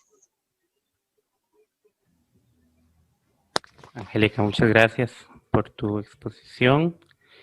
Seguidamente, para continuar con nuestra agenda que es grande, vamos con el trabajo de Óscar Felipe Calderón Novoa y Catherine Flores Ramírez. Ellos son ya másters en planificación con énfasis en formulación y gestión de proyectos de la Universidad Nacional, y nos van a presentar el trabajo Fortalecimiento de la gestión del Sanatorio Carlos Durán Cartín y su conservación patrimonial. Entonces, si gustan, pueden empezar y ya casi aparece la presentación. Muchas gracias, Gustavo. Me van a disculpar.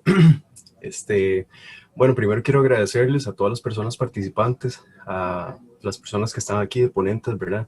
Sus trabajos han sido realmente excelentes, entonces agradecerles también al espacio del Instituto de Investigaciones Sociales. También quiero darle un caluroso saludo a nuestra compañera Mónica Rodríguez Hernández, que ella estuvo con nosotros durante la ejecución de nuestra tesis, ¿verdad? Entonces, bueno, el fortalecimiento de la gestión del Sanatorio Dr. Carlos Durán Cartín y su conservación patrimonial. ¿Qué se hizo durante este trabajo? Existió una necesidad muy grande de trabajar en el sanatorio que surge como un antecedente de investigaciones previas realizadas tanto por Museo UCR como de la Escuela de Antropología, con trabajos de antropología, de arqueología y también desde la Escuela de Historia. Sin embargo, existía, ¿verdad?, una carencia de explorar cuáles eran esas relaciones existentes dentro, a lo interno del sanatorio, y justamente vinculado con los actores que estaban directamente involucrados en ese proceso con el inmueble. Es decir, había un faltante sobre el estudio de esas dinámicas socioculturales, ¿verdad?, alrededor del inmueble y cómo estos se manejaban para los enfoques de la gestión, ¿verdad? Cómo se estaba gestionando tanto el trabajo con la comunidad, el trabajo propiamente del sanatorio administrativo. Esto fue un trabajo interdisciplinario que se realizó desde la antropología, la sociología y la planificación. Y a partir de esto quisimos vincular el análisis del aspecto simbólico de la edificación declarada como tal patrimonio histórico arquitectónico con un proceso de gestión que permitiera la puesta en valor, ¿verdad?, del inmueble, utilizando, digamos, los ejes o el sentido de la corriente del patrimonio cultural.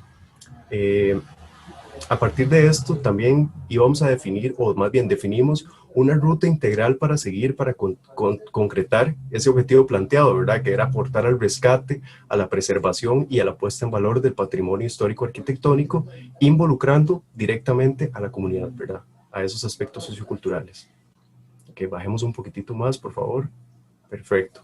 Con el diálogo conceptual, como tal, nuestra tesis de maestría se presentó como un proyecto y fue un gran reto poder vincular esta temática social a un objetivo de planificación que muchas veces suele ser un plano operativo, ¿verdad? Entonces, en ese sentido, no realizamos un marco teórico como tal, sino un diálogo conceptual donde estos conceptos que ustedes ven en pantalla se muestran a lo largo, transversalizados, ¿verdad?, durante todo el proyecto, que provienen de diferentes corrientes teóricas de la antropología, principalmente de la sociología, que dialogan o más bien y enriquecen así el análisis para aportar desde las ciencias sociales a este proyecto, ¿verdad? Entonces era involucrar lo conceptual con lo operativo y justamente de esa amalgama realizar un proceso de gestión. Le doy la palabra a mi compañera Catherine.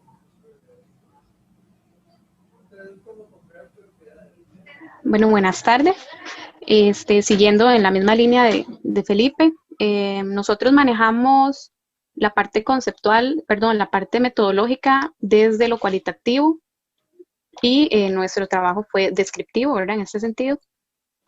Las etapas del proceso metodológico es lo que ustedes ven, ¿verdad? Y estas fueron como el aspecto más importante del proyecto que nosotros realizamos. Primero realizamos un diagnóstico participativo que involucró a diferentes actores, entre ellos Fundasana Durán, Centro de Patrimonio, representantes de las comunidades aledañas, y posterior se analizaron los resultados que fueron arrojados para priorizar junto con algunos actores clave cuáles eran esas necesidades fundamentales que ellos podían trabajar o que nosotros podíamos generar propuestas para que se trabajaran. Y finalmente, a raíz de esto, generamos una propuesta o plan de trabajo que guiara ese quehacer para la puesta en valor. Esta propuesta que hicimos se trabajó con 3 ejes que son consecuentes con nuestros objetivos del proyecto, que proponen una serie de acciones que son enfocadas en la parte de planificación operativa, que tiene que ver con una serie de acciones que van orientadas a la búsqueda de recursos para trabajar sobre el inmueble, ¿verdad?, del Sanatorio Carlos Durán Cartín. La infraestructura también fue uno de los ejes que nosotros propusimos, pero no como restauración, ¿verdad?, desde el área arquitectónica, sino propiamente el uso del espacio y de la infraestructura para generar también propuestas de uso museográfico. Y finalmente una propuesta de involucramiento sociocultural que estaba enfocada a la parte de la educación patrimonial, ¿verdad? Entonces estos 3 ejes nos iban a dar esa opción de puesta en valor desde la parte operativa, desde el uso del espacio y desde el involucramiento sociocultural, capacitando a las personas o a las comunidades cercanas y otros visitantes en el tema de la educación patrimonial.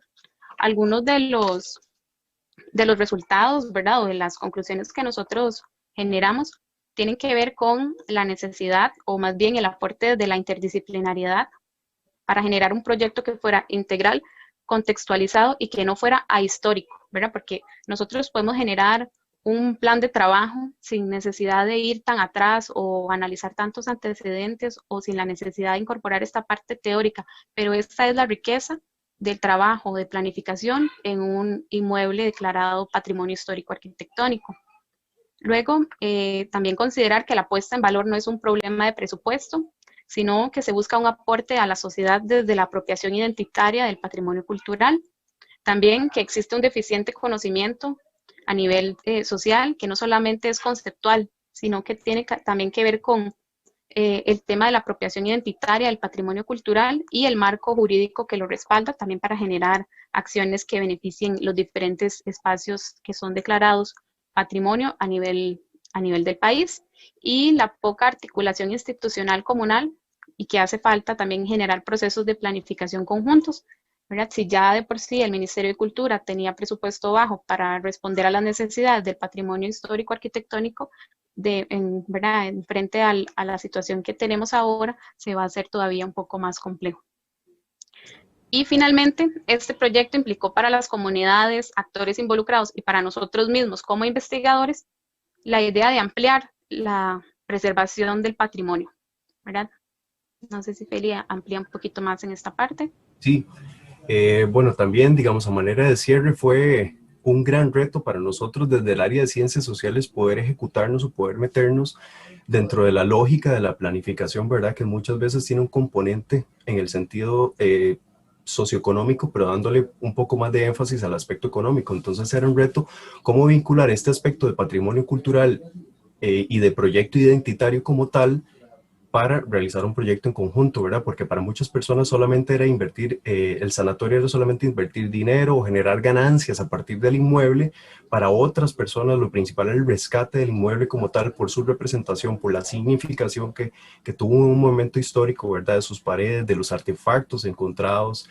Pero al final nos damos cuenta que lo más importante es esa relación que se genera entre ambas partes de esa población, tanto que la visita como la población que vive en ese momento actualmente, ¿verdad? En Cartago.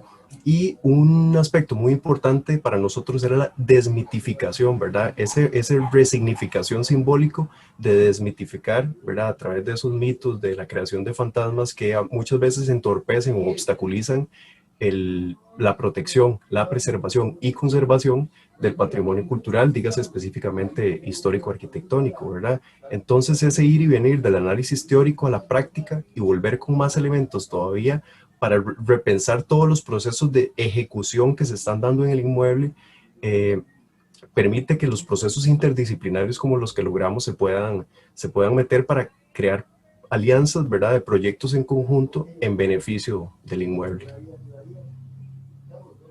Eso sería. Muchísimas gracias. Muchísimas gracias a Oscar y a Catherine. Y bueno, nos seguimos en la Universidad Nacional.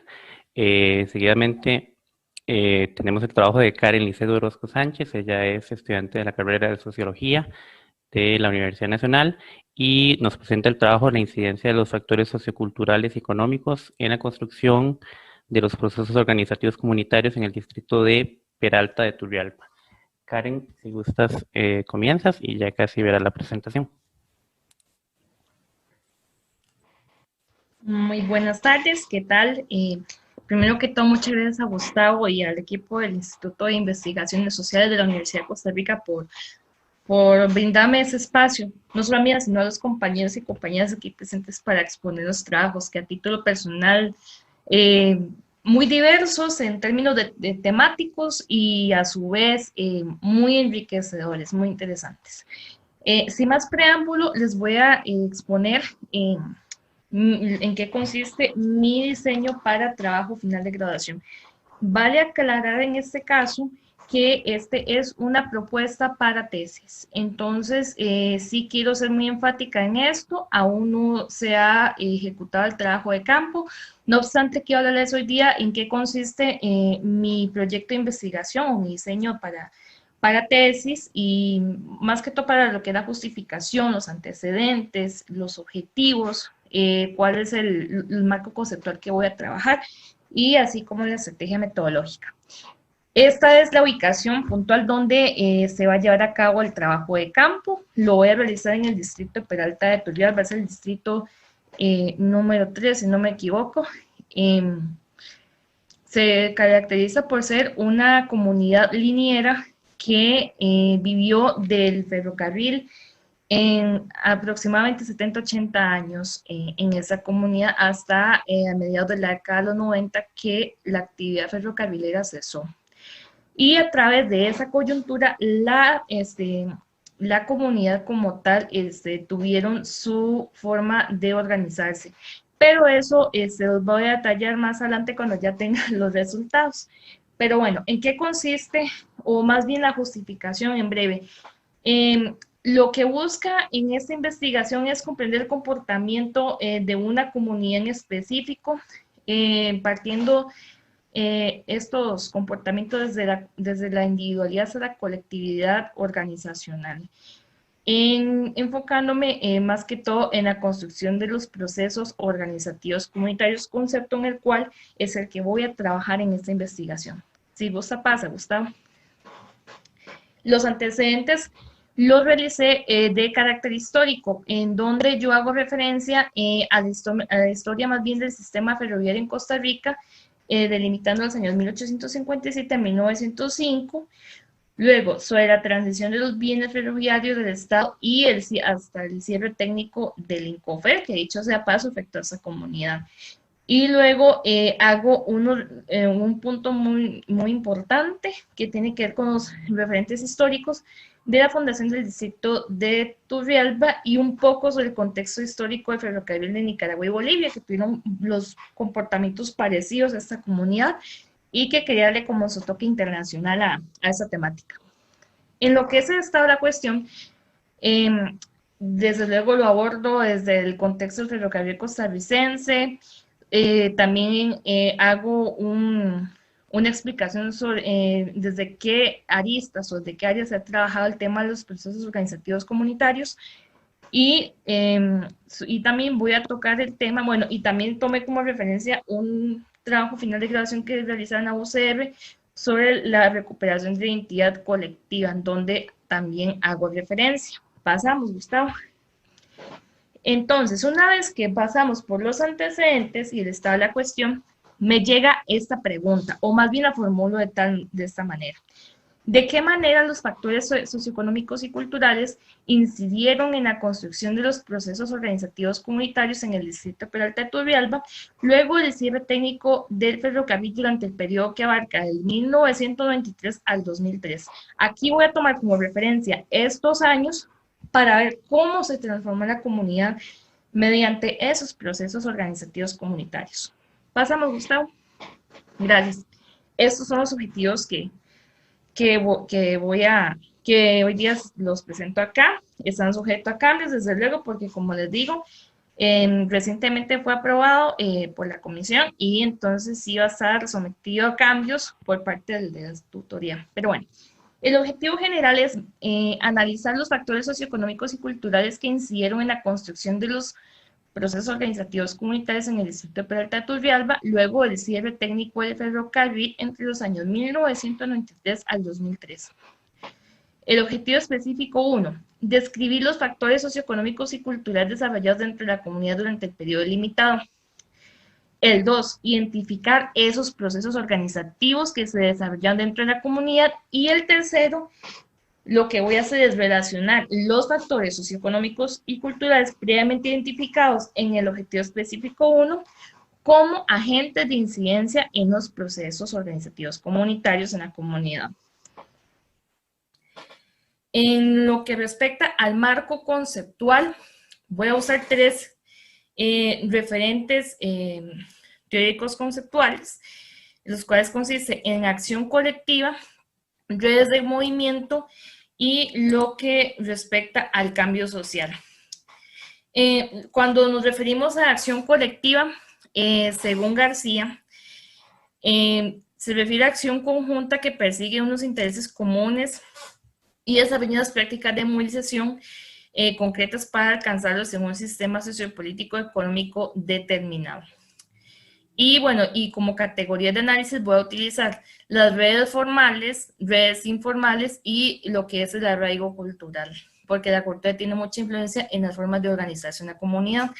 Lo que son redes formales hago referencia a lo que es los gobiernos locales y sobre todo la Asociación de Desarrollo Integral, con quien me interesa trabajar. Y las redes de relaciones informales como grupos vecinales, los grupos de los extrabajadores del ferrocarril y algunas otras agrupaciones que estuvieron vinculadas con la comunidad.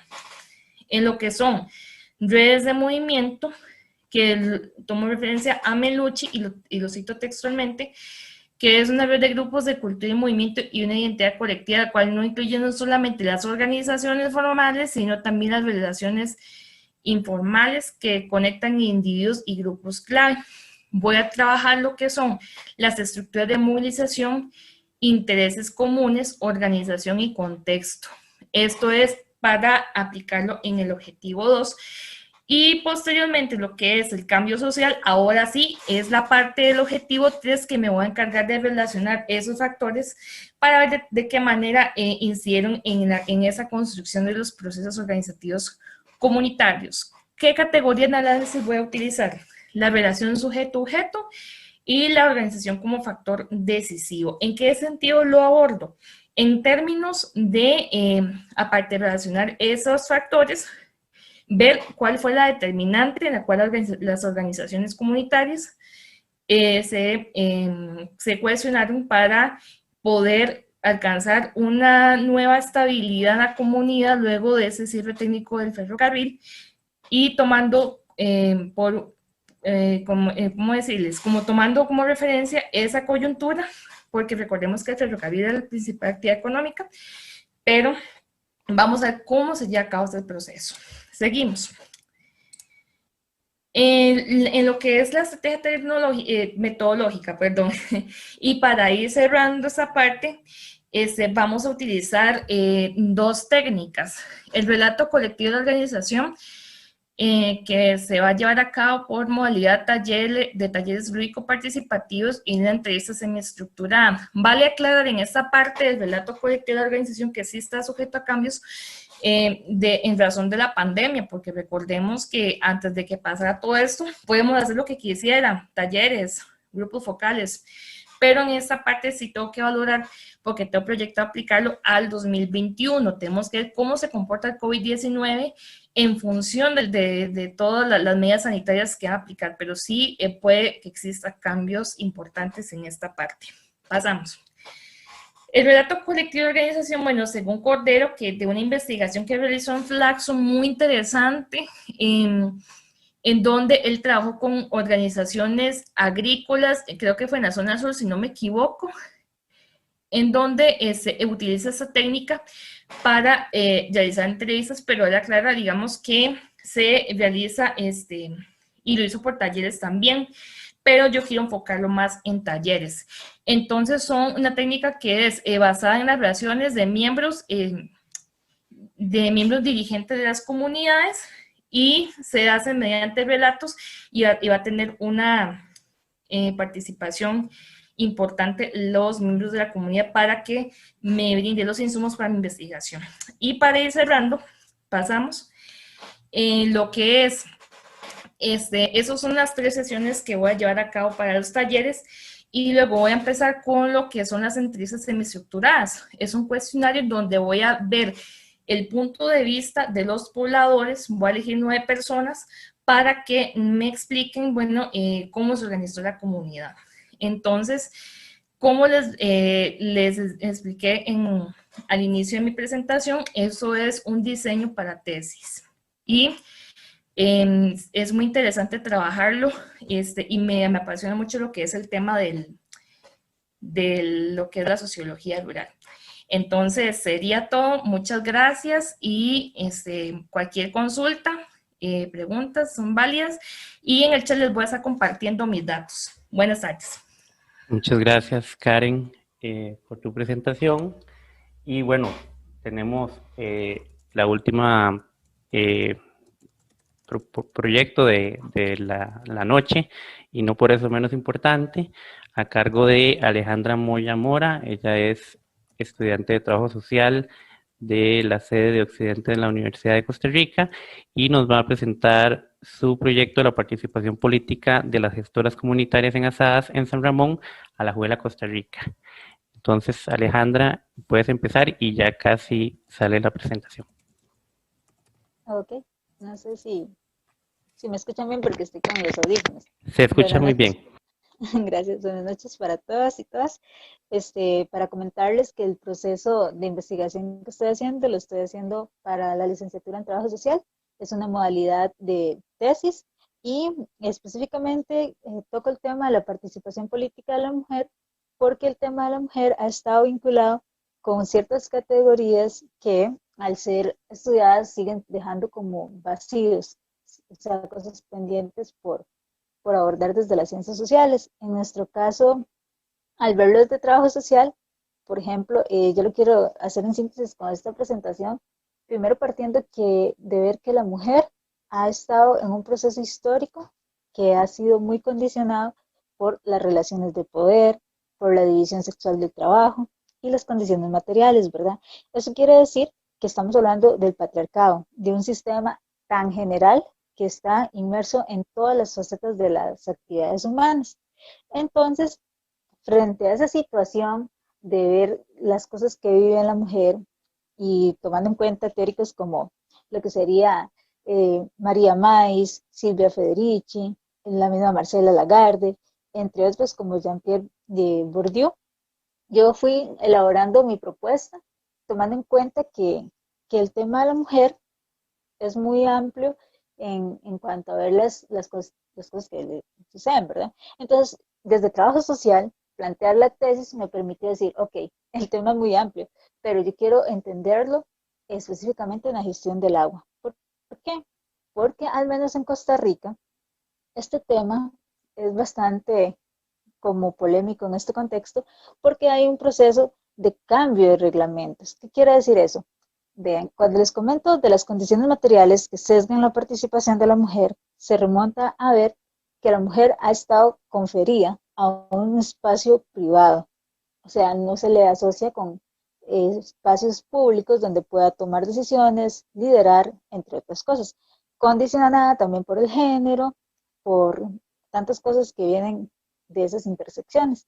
Entonces, al verlo con el tema de la gestión del agua, podemos empezar como poner un contexto general del país diciendo que, bueno, es un país que tiene 82 cantones, que en esos 82 cantones no es el AIA, o sea, el Instituto de Acueductos y Alcantarillados, el único ente operador, sino que existen también otro tipo de organizaciones a nivel comunitario que se llaman ASADAS o lo que serían también los comités de acueductos rurales, ¿verdad? Entonces, para como darles un contexto en datos, se pueden decir que el sistema de la IA ha registrado 2.232 de estos entes y estos tienen un alcance del 32,4% de la cobertura del abastecimiento de agua que se da en el país. Ahora sí, calculemos eso con un total de habitantes en el país de 5.022.000 personas en el 2020, ¿verdad? Sabiendo que ese 32,4% estaría hablando de 1.627.128 habitantes. Entonces, para ver la importancia de este servicio, yo me he preguntado muchas veces, ¿cuánto es el trabajo comunitario que hay detrás de eso? ¿Cuánto es el monto, digamos, de trabajo femenino que hay también en eso? Y entonces me surgió muy interesante como la propuesta de hacerlo con el Cantón de San Ramón por dos cosas principalmente. Este cantón es un cantón que se ha caracterizado por una postura crítica, política, beligerante en los movimientos sociales del país, pero además en un estudio que reportan pues también el Laboratorio del Saneamiento de Aguas en Costa Rica, se dice que en la provincia de Alajuela predomina la cobertura de servicios de aguas en ámbito rural y que en los demás, pues las demás provincias existe una cobertura urbana, o sea, está más asociada con el servicio que da el AIA. Entonces, viendo esos dos factores, yo dije, ok, me interesa saber cuál es el papel que tiene la mujer a nivel de Cantón de San Ramón en la gestión del agua. Entonces, para contexto del cantón, son 14 distritos, de los cuales solo 4 están operados por el AIA, y los otros 10 sí tienen ese abastecimiento desde las ASADAS, ¿verdad? Las ASADAS se conoce como asociaciones administradoras de esos sistemas de acueductos comunales, ¿verdad? Entonces, es importante ver que no en todas las ASADAS se tiene la participación de las mujeres, como parte de que hay un reglamento de ASADAS que dice que para usted ser parte de la junta directiva tiene que estar con la titularidad, es decir, ser la propietaria del terreno o de la prevista también llamada paja, ¿verdad? Entonces, esas cosas nos remiten a todo este proceso histórico en la que la mujer ha estado expuesta a una desigualdad, ¿verdad? Entonces, aunque todavía no se ha cambiado esa normativa, aunque no necesariamente siempre se puede decir que es por falta de como de interés o por vocación, sí es importante ver que al menos en esta condición, este tema, este abordaje de este estudio, posiciona más todavía en la discusión de por qué en el 2020 coexiste esta desigualdad. Y de hecho, a nivel de lo que es la Subdirección General de Equidad y de Género, en el AIA se tiene como interés de hacer una agenda precisamente de las mujeres gestoras comunitarias del agua en el país. Entonces, es un momento muy oportuno porque me permitirá poner nuevamente esa discusión dentro del trabajo que se hace a nivel de comunidad. ¿Cuál es la cuota? Y no solo cuota, porque cuota se remite a lo de las leyes y lo que es como por formal y no sustancial de participación. Pero ¿cuál es realmente el protagonismo de las mujeres?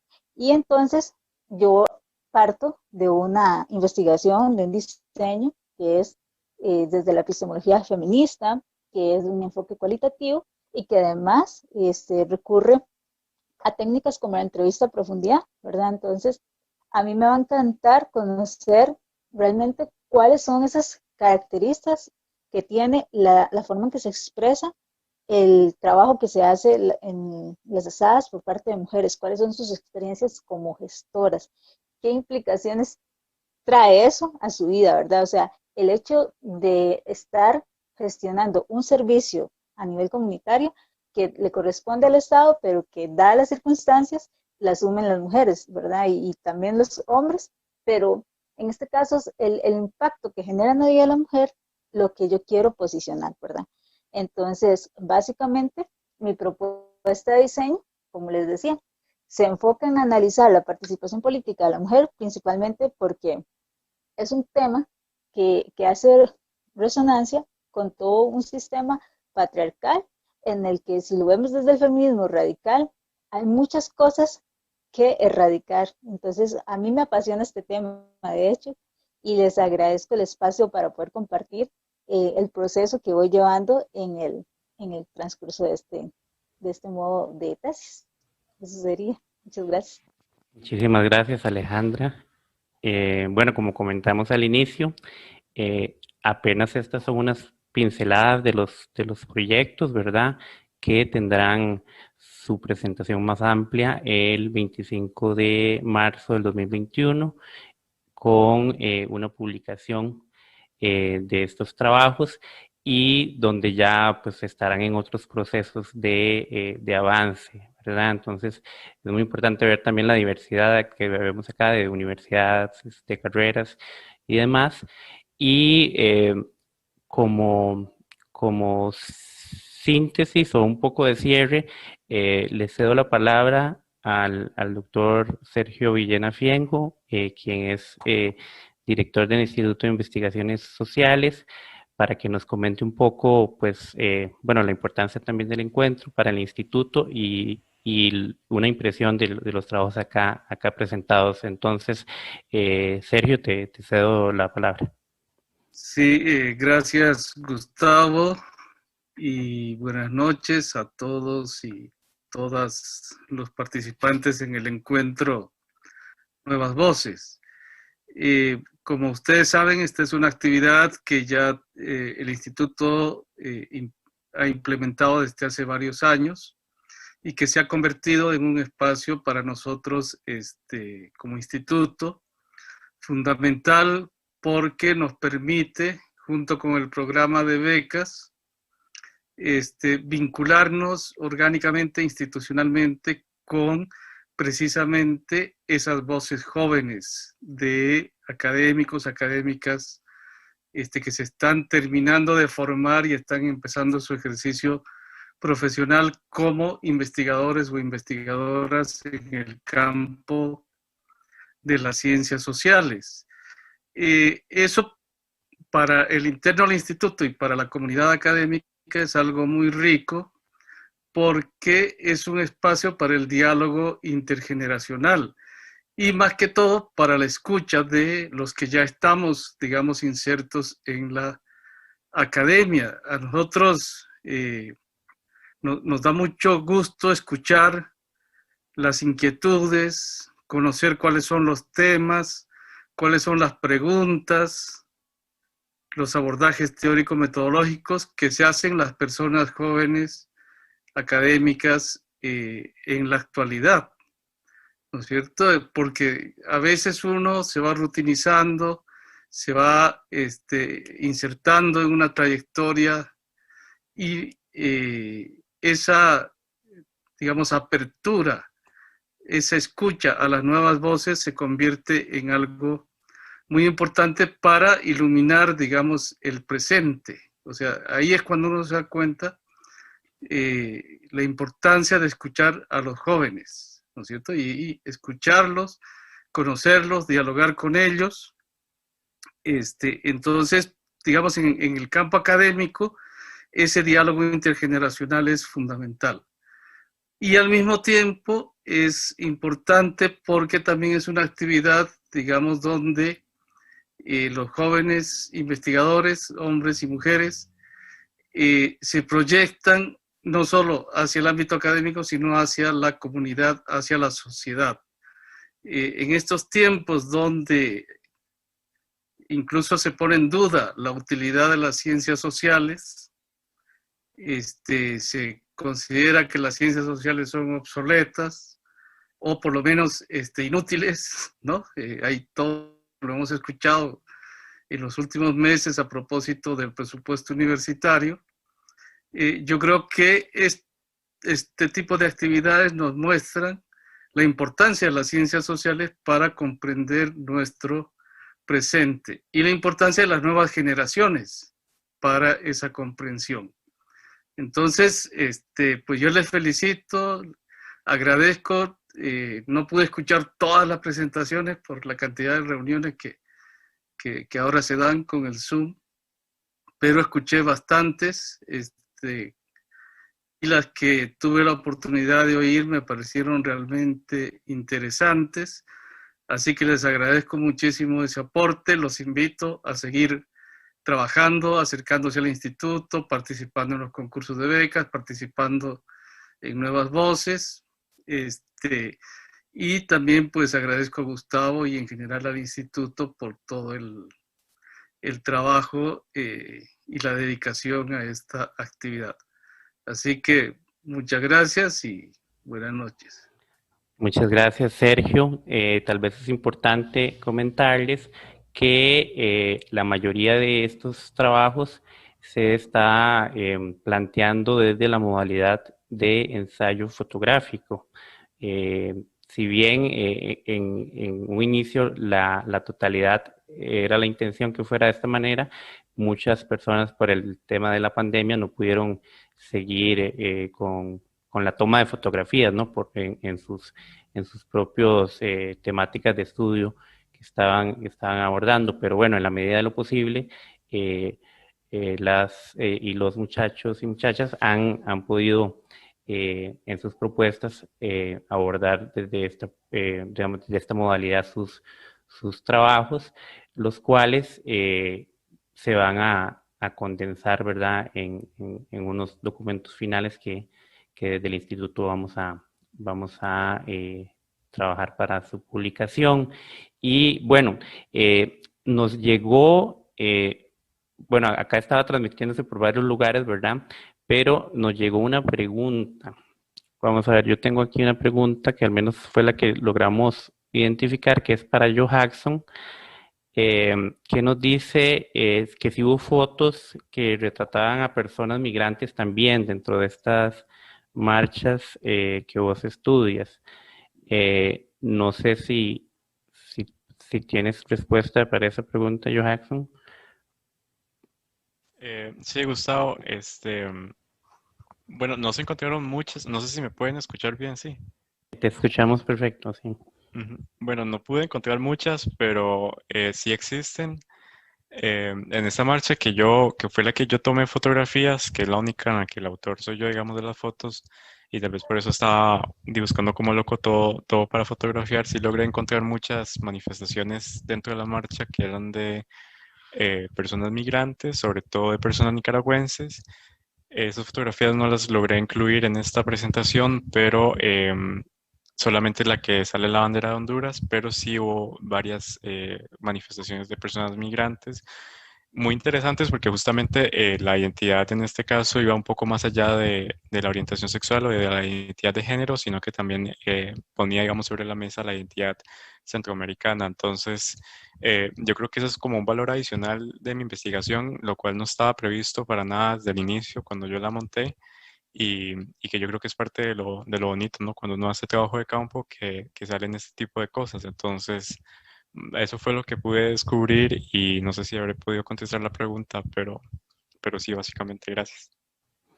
Bueno, perfecto. Esa pregunta nos la hizo Cristina González y sí, ojalá la hayas podido contestar. Yo creo que sí. Y bueno, tal vez para ir cerrando, porque nos apremia el tiempo, yo sí quiero rescatar algo que decía Sergio, ¿verdad? El tema de la importancia que tienen sus trabajos, los que ya están concluidos y los que están en proceso, para entender un montón de fenómenos y problemáticas que como sociedad pues aquejamos, ¿verdad? Y principalmente en tiempos actuales, donde evidentemente o efectivamente más bien las ciencias sociales están vistas como una amenaza, ¿verdad? O como algo que no tiene como un sentido, ¿verdad? Por algunos sectores que sobre todo tienen esas posiciones. Entonces, es muy importante y creo que es algo que también hemos discutido en algunas de nuestras reuniones, el posicionar a las ciencias sociales desde nuestros trabajos, ¿verdad? El que ustedes como jóvenes investigadores e investigadoras lo plasmen en documentos, ¿verdad? En escritos, en esta clase de actividades para dar a conocer esas problemáticas y cómo desde diferentes disciplinas de las ciencias sociales se pueden abordar. Y bueno, tal vez nada más para cerrar, agradecerles a ustedes por el compromiso, porque a pesar de que hemos tenido un montón de obstáculos por el tema de la pandemia, han seguido con digamos, el trabajo y la dedicación a las propuestas de nuevas voces. Y bueno, agradecer también a la Universidad Abierta para Adultos de República Dominicana, a la Universidad de la Cuenca del Plata de Argentina y a la Universidad Estatal a Distancia de Costa Rica por incluir, ¿verdad? O hacer esta colaboración con el Encuentro de Nuevas Voces del Instituto de Investigación Social de la Universidad de Costa Rica y bueno, agradecer muy puntualmente tal vez a Adriana Cascante y a Maynor Barrientos de la Universidad Estatal a Distancia y del Observatorio Estudiantil, quienes pues han puesto sangre y corazón en todo lo que venimos haciendo desde hace tiempo y que bueno, se culminará con los trabajos finales el 25 de marzo en las propuestas más acabadas de estos proyectos de nuevas voces. Y bueno, invitarles a que sigan con las actividades que siguen de la precumbre en educación, investigación y tecnología digital. Y cualquier cosa también nos pueden buscar en las redes sociales de Nuevas Voces, en Facebook y también del Instituto de Investigaciones Sociales, donde pues estaremos comunicando las nuevas convocatorias de Nuevas Voces, los resultados de investigación que vayan teniendo estos proyectos, así como otros quehaceres que del Instituto de Investigaciones Sociales realizamos. Entonces, pues les deseo buenas noches y pues hasta pronto.